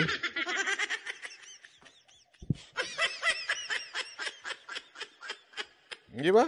Yan ang totoo. Kala nyo. Ganyan no, katikas siya mga Pogo na yan. Ha? Ganyan ako. As in, gang na ho ang naandi dito. Panoorin nyo ho yung kakapanood ko lang kanina eh. Kasi pinag-aaralan ko yung galawan ng mga animal eh. Yung dinukot sa Skyway, 8 yun. 8 instance dinukot, kaya nga ang tawag sa kanila Skyway robbery. Skyway. Okay? 8. Lahat sila, puro Chinese na may daladalang pera. Sa tingin ninyo, Pilipino yung nandudukot? Hindi. Pati yung mga, hindi, kasi alam mo kasi pag Pilipino Pag yung Pilipino, medyo yung mga gamit, medyo hindi, yung, alam mo naman yung sa atin, yung mga riding in tandem natin, medyo yung mga gamit na baril, hindi naman ganun ka high-tech. Pero yung mga humarang, talagang magaganda gamit. Pati mga sasakyan, hindi ordinaryong sasakyan. Anong ibig sabihin nun? May gang na ho kasi talaga dito Gang na ho ng mga Chinese na kasi kabisado nila yung galawan ng mga kapwa nila Chinese. Alam nyo sa sobrang, sabi ko nga sa inyo nasa industriya ho ako ng entertainment. Alam ko ang galawan nila. Yung mga clubs na puro Chinese lang na andon, doon mo makikita ang doon sila nagwawalwal, doon sila nag-uubos ng, kasi pag every time na pumupunta yung mga kaibigan ko dito, lalo na yung mga sacho, doon kami pumupunta nakikita ko ho yung galawan ng mga inchik doon. Magtataka kayo, ang dami nilang pera, para ho silang mga gang talaga na ano nga ako na alam mo yun na sabi ko, ito mga to, sila pa talaga yung naghahari-harian sa Pilipinas sa gabi.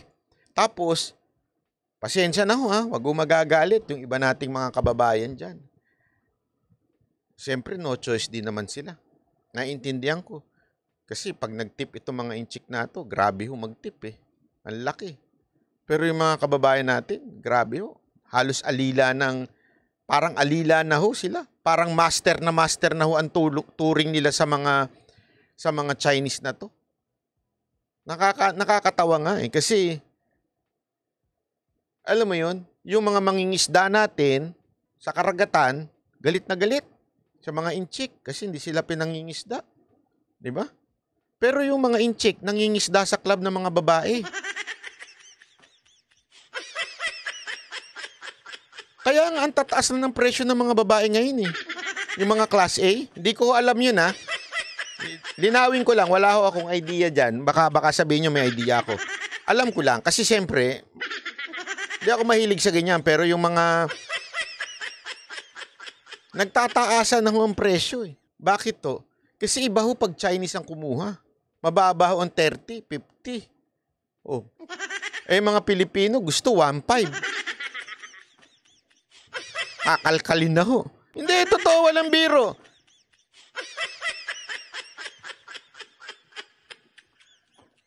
Kaya nga, isipin mo galit tayo dahil di tayo pinangingisda doon sa karagatan natin, pero to mga lintik na inchik, nangingisda sa mga club. Pag namili sila ng mga babae doon.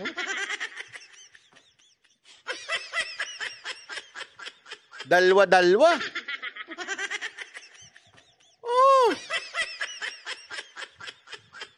Natawa nga ako dun sa may meme yan Ano gusto mo? Flower o 1.5? Nakapila yung mga babae. Hindi na wala nang 1.5 ngayon. Pumunta ka sa cabaret. May cabaret pa ba ngayon? Pumunta ka dun sa cabaret. Meron pa siguro. Sa mga beer house na pinaliliguan. Meron pa siguro. Pero dun sa... Wala na. Hindi, ito hindi ko ito sinasabi para bastusin yung mga kababaihan natin Anong naka-aquarium? Wala na aquarium ngayon. Sino ba Madam Regina, luma na 1980s pa yan Anong aquarium? Pumipila na sa harapan. Wala na aquarium ngayon. Walang biro. Hindi ako nagbibiro Akala niyo nagbibiro ako. Ganun ka.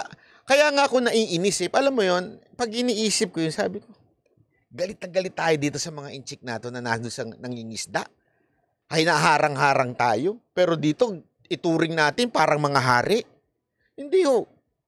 Yun ho ng realidad sa Pilipinas ngayon. Parang hari na tinuturing sila sa mga club, sa mga kasino. Ay naku po, Diyos ko po.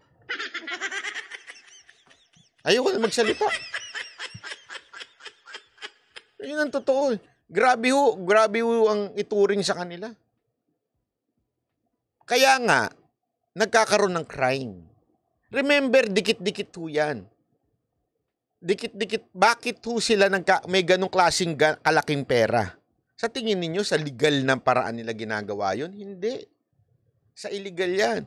Kaya nga isipin nyo to ha, di ba mga nakikita natin sa pelikula, sa news, nakikita, sino kumikidnap sa kapwa Chinese? Chinese din. How come kaya nilang gawin manghidnap sa sariling bansa natin? Yun ang totoo eh. Paano sila nakakagawa ng krimen sa sarili nating bansa? Ibig sabihin, may pera sila, malakas ang loob nila, may kapit sila. Alam mo naman sa Pilipinas, pag may pera ka, ikaw na. Diba?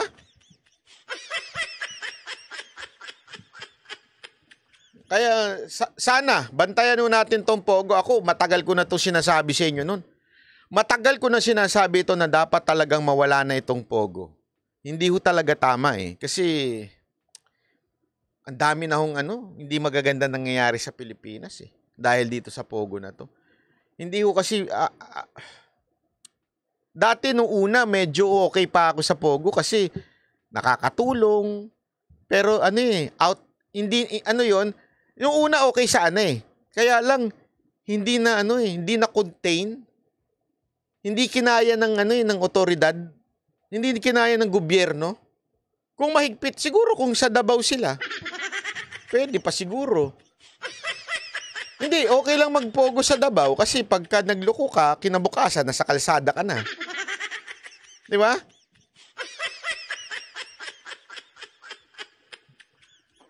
Anyway, ito, bago tayo matapos, syempre hindi natin makakalimutan to. February 14 na bukas eh. Ay, Wednesday. Tama. Ano ba ngayon? Tuesday. Tama. February 14 na bukas, kaya pag-usapan natin to. Kasi alam mo, dito nakasalalay ang ekonomiya ng Pilipinas. Napaka-importante nitong Valentine. Malaking bagay ang magagawa nitong Valentine na ito sa ekonomiya ng Pilipinas. Maniwala ho kayo. Halimbawa, ito. Kinumpirma mismo ng celebrity couple na sina Bea Alonzo at Dominic Roque ang kanilang hiwalayan. Sa kanilang joint IG post, sinabi ni Bea... Ayan. Di ba? Dinay pa ng dinay. Maghiwalay din pala. Hindi ko maintindihan. Dinay sila ng delay na una. Hindi totoo yan. Hindi totoo. Tapos sige, maghihiwalay pala. Kasi ganito konteksto niyan. Nagkaroon kasi ng chika-chika na naman dyan. May mga, alam mo na, may mga dyan, mga marites na mga reporter na sinabing hindi daw matutuloy ang kasal. Kasi engaged sila, hindi daw matutuloy. Kasi si babae daw, sobrang yaman. Si lalaki, parang umaasa lang daw sa babae. Ganun ang istorya. Kaya hindi daw matutuloy yung kasalan nila whatsoever. Tapos deny sila ng deny. Deny ng deny. Syempre ako, alam mo naman yung mga kasama ko, mga chismosa rin. Palagi ko ba namang kasama yung mga guys? 2 oras kami magkakasama sa dressing room. Habang nagbibihis sila doon, nagkikwentuhan sila. Napapakinggan natin kung ano mga pinagkikwentuhan nila. Hanggang narinig ko ito na deny daw ng deny. Tapos, yung pala, maghihiwalay din. At Dom na pareho nilang napagdesisyonang tapusin ang kanilang engagement. Pag-amin nila, hindi ito naging madaling desisyon. Ginusto sana nilang magkaroon ng mas mahaba pang oras para pag-isipan at ipagdasal ang sitwasyon. Ayan, naghiwalay na daw sila pero pinag-isipan nila. Pero dito matindi. Ito, babanatan ko to. Itong part na to. Alam mo dahilan ba't sila naghiwalay? Kasalanan nyo. Ganun. Kasi pinagchismisan nyo kami. Maya maghiwalay na kami. Ito, sabi nila sa sa post nila Ang kaso, masyado na raw maraming espekulasyon, tanong at insulto sa issue. May mga marami daw kasing espekulasyon, marami daw issue, marami daw marites. So, naghiwalay na lang kami. Anong dahilan yun, Bea? Bea naman. Yun ang dahilan mo kaya kayo naghiwalay dahil marami lang chismoso sa tabi? Marami lang nagki-question? Pirma pa ng kanilang hiwalayan nang wala nilang pahintulot. Tinawag... meron daw kasi nagsabing hiwalay na sila nang walang pahintulot nila, kaya tinuluyan na nila. Anong klaseng dahilan yan, Bea? Bea naman!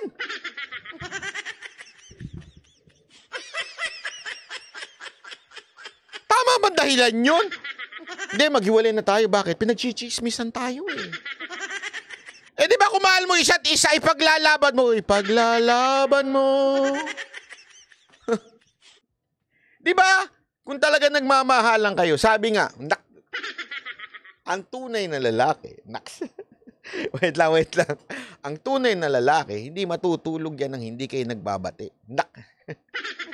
I mean, nagbabate, yung nag-away, dagdas ng, di sabihin magkakasundo.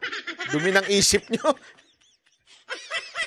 Ibig sabihin, ang mga lalaki daw, kung talagang mahal ka niyan, hindi niya pahihintulutan yung away ninyo na matutulog kayo na magkaaway. Pangit kasi itong term na nagbabate. Nagkakasundo. Yun. Ibig sabihin, nagkakaarigluhan. Yan.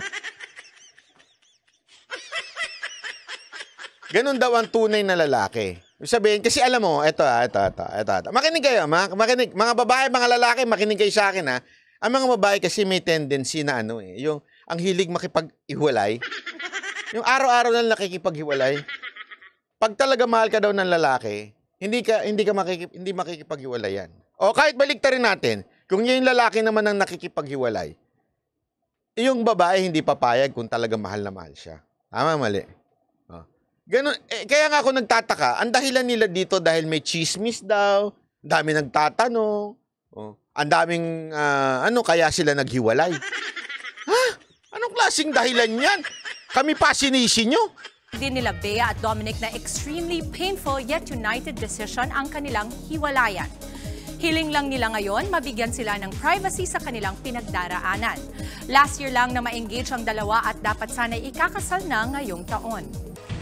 Huwag nyo na kaming gamiting rason para sabihin nyo naghiwalay kayo. Hinabol nyo pa talaga yung February 14. Oh. Sus. Diba? Kasalanan ng mga marites, kaya daw sila naghiwalay. Labo nyo. Ay, naku. Ewan ko ba? Bakit mga ganito, mga ano ngayon, mga celebrity couple? Couple.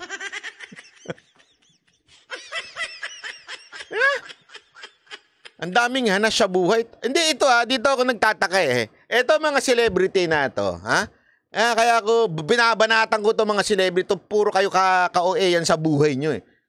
Pag kayo magkakajowa, post kayo ng post, jowa na kami, lahat ng vlog, ginawa nyo na, engaged na kami, vlog na kami, tapos nung kahiwalay kayo, we need privacy. Pagkatapos nyo i-public yung relationship nyo, hihirit kayo ngayon pag naghiwalay kayo, we need privacy. Ginusto nyo yan. Kung ayaw ninyo maging public pala yung relationship nyo, itigil nyo yung pagiging mushi-mushihano ninyo dyan sa social media. Huwag nyo i-public. Tapos, pag kahit maghiwalay kayo, walang pakialam ang tao.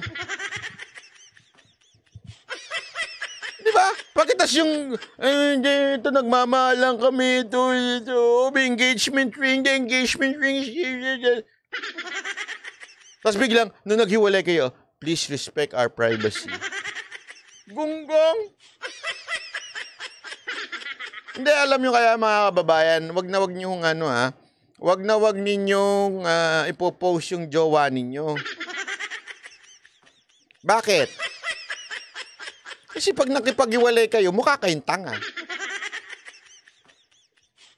Iniwan! Ano lang dapat? Kalma lang. Kalma. Baby, kalma.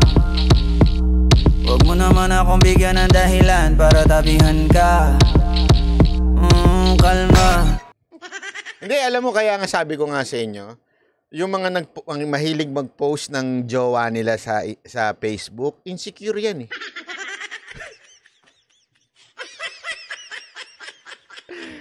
Alam mo, dami mong kaway, banat bay. Ginagawa mong yan.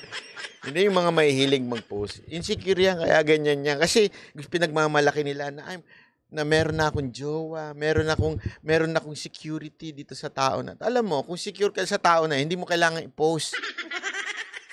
Kasi yung iba kaya pinopost para wala nang aagaw sa jowa nila. Wala nang, alam mo yun, wala nang magmamine. Kaya nila pinopost para malaman ng kasi nga, hindi kasi kayo secure.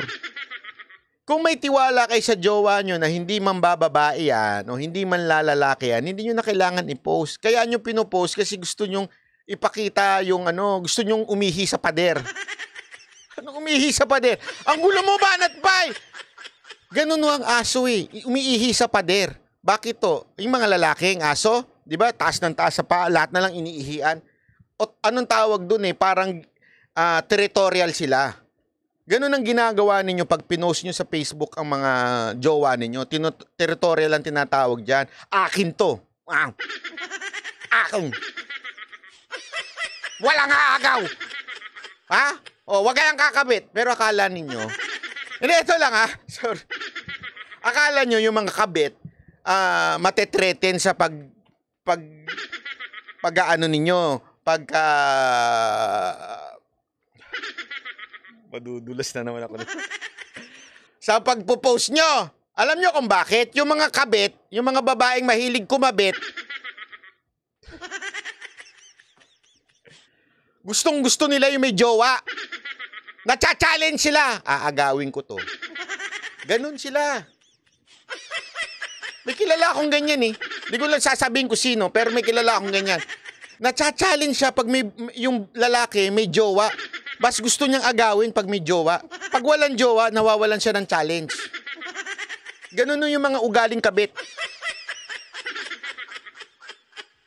Oo, walang biro. Kaya nga, sa mga babae, wag nyo na i-post yung jowa nyo. Wala na kinaugnayan to kay Bea at saka dun sa, boyfriend niya ha. Nililinaw ko lang. Baka mamaya sabihin nila, anong kabit? Sinong kabit? Wala namang kabit yun. Hindi. Wala kinaugnayan to kay Bea. Oh. Sabi nga, kahit anong post mo dyan, pag ang lalaki, babaero talaga yan. Okay? Pero, kahit hindi nyo i-post, kung ang lalaki tulad ko, tapat talaga to. Loyal, mapagmahal, todo bigay. Yummy pa. Sorry naman. Mapapasana all ka talaga. Anyway, nagbobula na po tayo. Maraming salamat po sa inyo ha. Thank you very much. Ako po si Banat Bay. Sana po medyo nag-enjoy kayo. Oy, ay, di pala tayo tapos! Sandali! Hindi ko pala lagpasin to, si Maharlika. Sandali. Hindi ko pala lagpasin to, si Maharlika. Pag-usapan natin. Wait lang. Huwag kayo alis. Ay, nako. Ito. Pag-usapan natin ng bahagya. Bahagya lang naman, ha, si Maharlika. Okay? Maharlika! I love you. Maharlika! Mahar kita. Oh, kalma. Baby, kalma. Huwag mo naman akong bigyan ng dahilan para tabihan ka. Kalma. Pag-usapan natin si Maharlika. Ito kasi, ayan, pakita natin, ha? Pakita natin, ha? Ayan!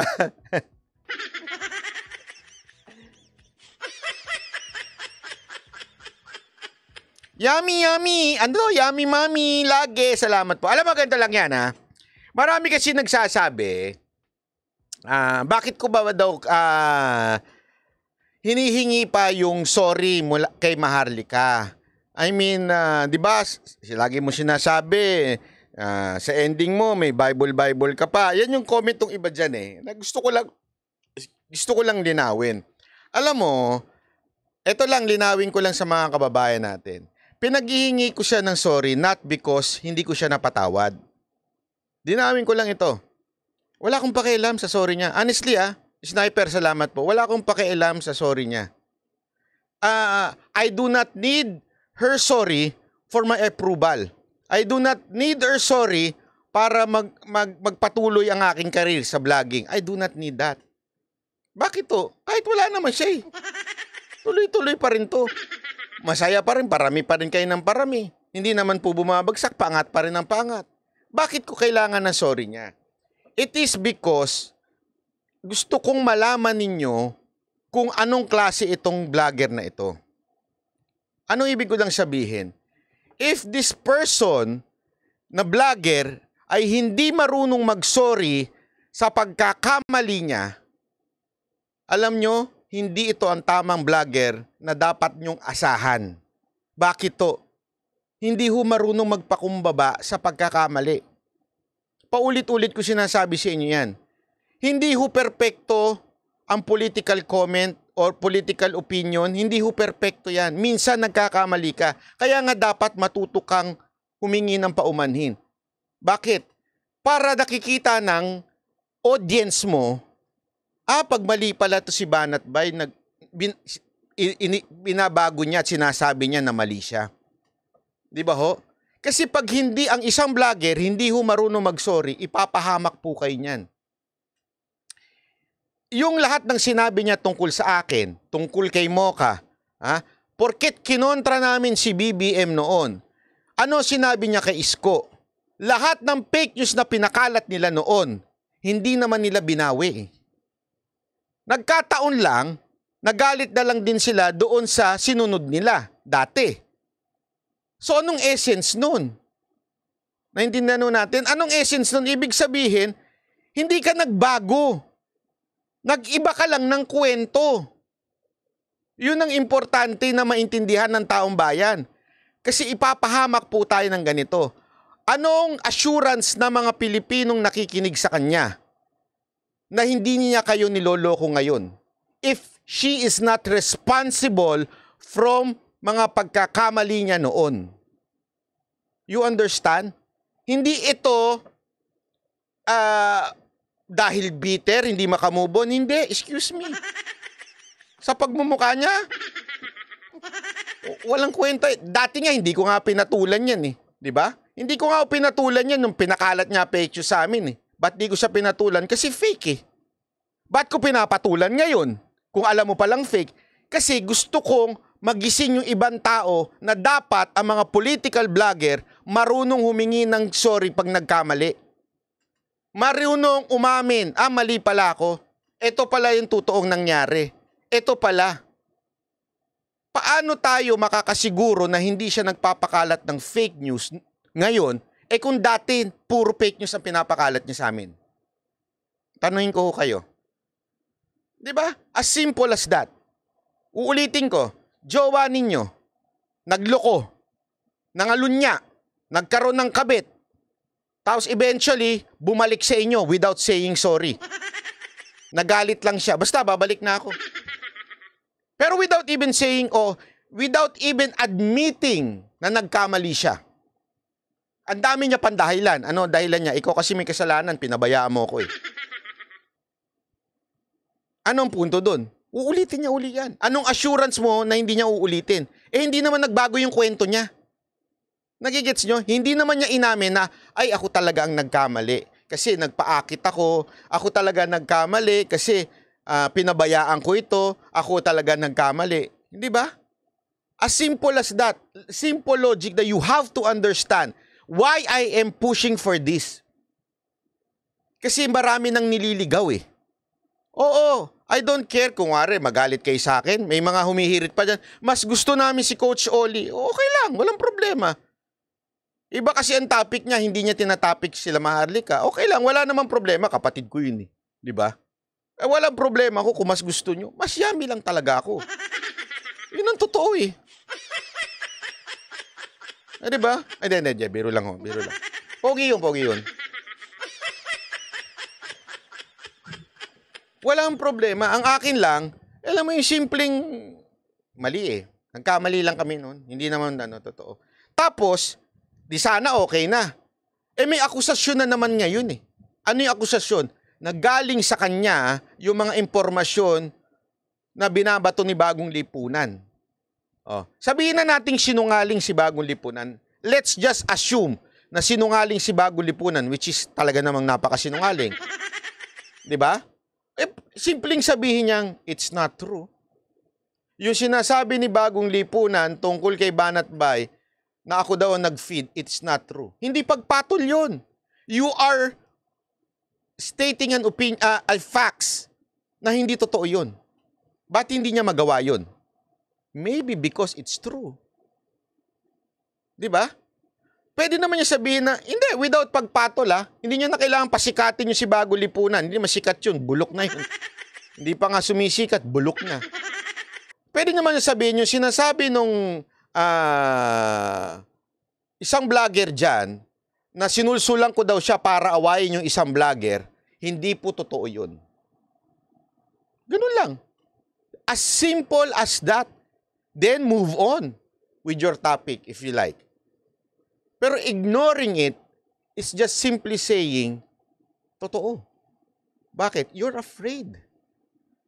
Kasi malalaman namin na sinungaling ka kung sakasakaling i-deny mo yan. Kaya hindi mo na lang dinideny kasi totoo.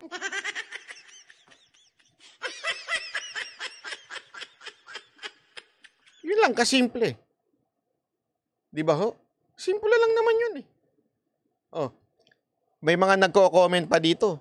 Sabi nila, bakit ko daw inaaway? Hindi ko pa nga away tawag dyan. Kinukorek ko po yung maling style ng isang vlogger. Mali po yan eh. Di ba, nakita nyo naman, lalaki-laki o sa baba, o pag tama, palakpakan, pag mali, banatan. Hindi lang po politiko yan. Hindi lang po yung mga artista yan. Pati ho yung mga vlogger na nagmali-mali, pinupuna ho natin para hindi ho kayo maligaw. Ngayon, may susunod ba sa akin? Okay lang kung wala. At least, in my conscience, nasabi ko sa inyo, sablay to. At least, nasabi ko sa inyo, sablay ho ito. Kung nagsinungaling siya sa amin, anong assurance hindi na siya nagsisinungaling ngayon? Sige nga ho. Sinungaling yung sobra-sobra di ba? Si Sas na nga mismo nagsabi sa inyo eh. Wala talagang budget yung opisina. Si Atty. Trixie, alam niya ho yan. Kasama ho namin sa opisina yan eh. Wala akong budget. Angal nga kami ng angal nun eh.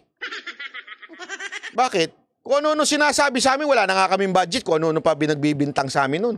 Pinag-iinitan pa kami ng mga yusik dun. Di ba? Alam niyo yan.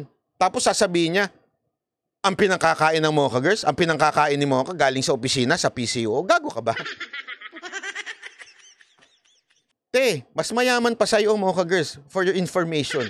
Hindi nila kailangan magpalibre. Baka sampaling ka nun ng salapi. Nandiyan ka lang sa Amerika, but it doesn't mean mayaman ka. Kaya wag mong pagbibintangan ng kapwa mo dahil mas maraming pera sa iyo. Mas mayaman nga sila sa akin eh. Alam mo ba yun? Oh. Asar na asar nga sila nung binidyo ko sila eh. Sir, ba't mo naman binidyo yung iPhone 15 Pro Max namin? Bumili kami sa Japan. Baka sabihin galing sa'yo to. Kami nagbayad nito. Hindi, si Chloe tsaka si Jay, di ba nagsabi? Sila talaga nagbayad nun. Niloloko ko lang na kunwari, bigay ko. Ako nga, hindi makabili.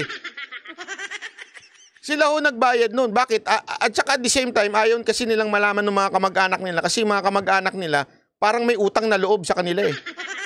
Pag nakita sila, uy, yaman-yaman mo na, Bibijid. Oh, Chloe, ang yaman mo na. Pautang naman.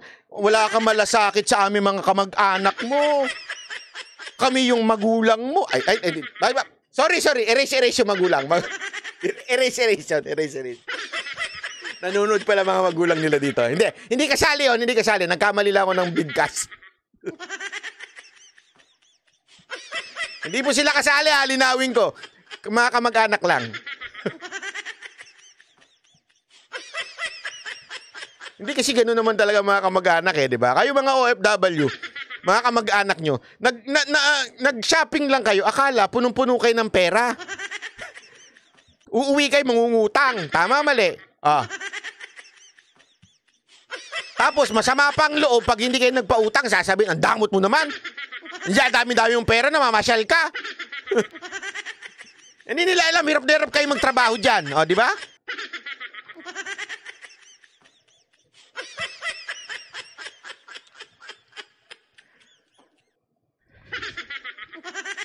Wala tuloy ako. And then, anyway, yun lang po yung topic ko kay ano. Kasi may isa pang humirit dito, yung sa Biblia daw. Kesyo, di ba dapat you should love? Oo naman. Tatama naman yun eh. Kaya nga, ang intro ko dito kay Marlica, mahal ko si Marlica eh. Kaya ko nga siya kinukurik eh. Kaya ko nga siya kinukumpronta eh. Kasi mahal ko yung tao eh. Kung magbabago siya, susuportahan ko pa siya.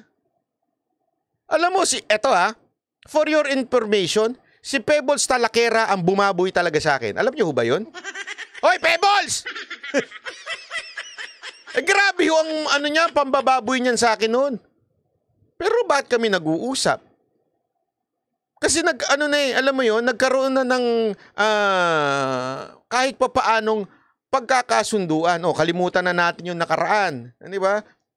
Na yun? Kasi tayo nag-aaway lang noon. Tama, mali? Miss Lindenman, that's not utang, that's called hingi pera. Ganoon na rin yun, madam. Kunwari lang, para maganda. Hindi, totoo, di ba? Anong punto ko dito? Hindi kasi ako nagtatanim ng galit. Hindi ko sinasabi to kay Maharlika dahil galit ako kay Maharlika. Hindi ko sinasabi to dahil hindi ko mahal yung tao. Yung mga bumabaluktot ng paggamit ng Biblia dito, maling-mali. Hindi ho sinabi ng Biblia, kalimutan mo na lahat ng kasalanan at pabayaan mo na yung kasalanan nila. Hindi ho ganun yun. Baka nami-misquote nyo. Sinabi ng Diyos, magpatawad ka. Pero sinabi din naman ng Diyos doon sa lumapit na adulterer, sin no more. Nawawala yung sin no more eh. Patawad lang ang gusto nyo mangyari. Hindi pwede yun. Dapat, pag ikaw nagpatawad, dapat yung tao nagre-repent. Alam nyo ba ibig sabihin ng repent? Tumatalikod sa kasalanan. Tinatalikuran yung kasalanan. Hindi basta-basta yun. So, kung talagang sinasabi niyang sorry siya o gusto niya, dapat talikuran niya. Yung mga fake news, yun ang sinasabi ko ho dito. Ganon ang tama. At hindi ibig sabihin, galit po ako sa kanya. Binigyan ko pa nga 5,000. Ba't ka ako magagalit? Yan. Sabi ni Safety and Security Vlog. Rebuke with love. Sabi ko nga sa inyo, kung gusto nyo, mag-collab pa kami. Mag-usap pa kami o live. Ang dami ko nang nakaaway na kinakausap ko pa nga ng live eh. Si Hey Darian. Si Hey Darian nga, burautang kami dalawa nun eh. Pero nung nag-live kami, binastos ko ba siya? Di ba saya nga nung live namin? Bakit ganun? Kasi nga again, hindi ho ako namemersonal. Pag may mali ka, I will tell you, lahat ng ginagawa mong mali, sasabihin ko sa'yo. Pero hindi ako galit. That's with love. Change, and I will support you. Pero wag kang gagawa niyan kasi kapwa mo ginagawan mo ng mali eh. Ginawan mo kami ng mali no. Nagkataon lang pareho tayo ng binabanatan ngayon. Pero yung mali mo noon, mali pa rin hanggang ngayon. Tama, mali. Mali. Hindi, tama. Di ba? Hindi nagbabago yung fact na mali siya noon sa amin. Hindi porket pareho na kami ng binabanatan ngayon, tama na yung sinabi niya. Hindi pa rin. Mali pa rin yun. Yun lang, as simple as, I'm sorry, dala lang ng damdamin, nagkamali ako ng banat ko nung kay Banat Bay. Ganun lang. Di ba? Ganun lang, kasimple. Mamahalin kita. Padadalan pa kita ng bulaklak. Yung bilog. Hindi, biro lang. Piro lang po. Joke lang. Di ba? Yun lang naman po ang gusto kong sabihin. This is a rebuke with love. Honestly, hindi. Kasi sa totoo lang, yung ang sinasabi nila, pabayaan mo na yan, ganyan, hindi. Hindi ako sabi ko sa inyo, ako yung tipo ng taong hindi tumatahimik pag may nakikitang mali. Ibahin nyo ako. Whether mataas siya, mababa siya, pag may nakita akong mali, dapat sitahin para hindi tularan. Ang ginawa niya noon, it was a public mistake that it needs a public correction. Publikong mistake yung ginawa niya eh. Open public yung ginawa niya. Dapat, ang pagbago rin noon, open. Yun lang naman po yun, di ba? Wag po tayong masyadong madamdamin na, ba't kayo nag-aaway? Dapat, hindi ko kami nag-aaway. Ang nakikipag-away si Bago Lipunan. 'Di ba? Kay Maharlika kasi halatang halata. Yung mga hugot niya. Oh, halatang halata. I mean, without proving, alam mo yung walang ebidensyang pinipresenta, wala. Alam mo yung puro ganun lang. Ganun lang kasi siya eh. Para magkasama sila ni Nino, ganun lang, puro daldal. Si Nino, nakita nyo na nagpakita ng ebidensya? Hindi. Ano pinakita niya? Yung pantit brief niya. Ay, di, brief ba yun? Oh, yung two-piece niya. Yun ang pinakita niya. Kung puro ganun lang, wala. Nonsense. Eh, kaya nga ako natatawa eh. Alam mo, sa totoo lang, pinapanood ko si Nino kasi natatawa lang ako. Hindi ako naasar. Kasi pagkatapos niya magalit, magmura na magmura, mag-imbento na mag-imbento, biglang magtutupis siya. Ay, sa loob-loob ko. Honestly, may naniniwala sa taong to. Hindi, di ba? Ewan ko ba may naniniwala. Sabi ko nga hindi, sa bagay, kung may ma-entertain siya, okay yon kasi entertaining naman siya. Pero yung maniwala ka, ay bobo ka talaga. Dinaig mo pa may tama. Parang sabungero, di ba? Yung nagdala ng bibe. Sasabungan yung isang sabungero. Ano ka? Pumusta ka sa bibe. Ganun ka katanga. Muntakin mo. Pagkatas niya magalit sa akin kung ano sinasabi niya. Blah, blah, blah, blah, blah, blah. Ano, nangingi ka ng ano? May kinausap ka. Nag-aantay ako ng ebidensya. Wala. Tapos after a while, biglang magla-live uli, nakapantit bra na.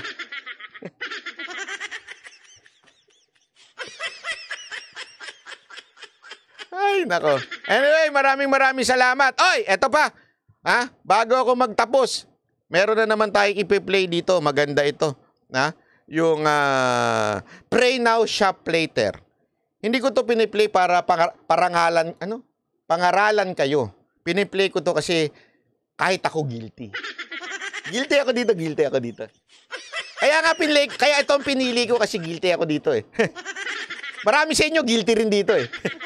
Kaya sama-sama tayong guilty, panoorin natin to ha. Okay? Tayo, sama-sama natin panoorin ha. Kahit yung mga maliliit na bagay, pwede nyong ipagdasal eh. Minsan magsha-shopping kayo, maglalakad kayo sa mall, ang ganda. Huwag muna kayo bumili agad. Di ba? Ang ganda. Lord, kung will mo yon, pagbalik ko doon, nandun pa rin.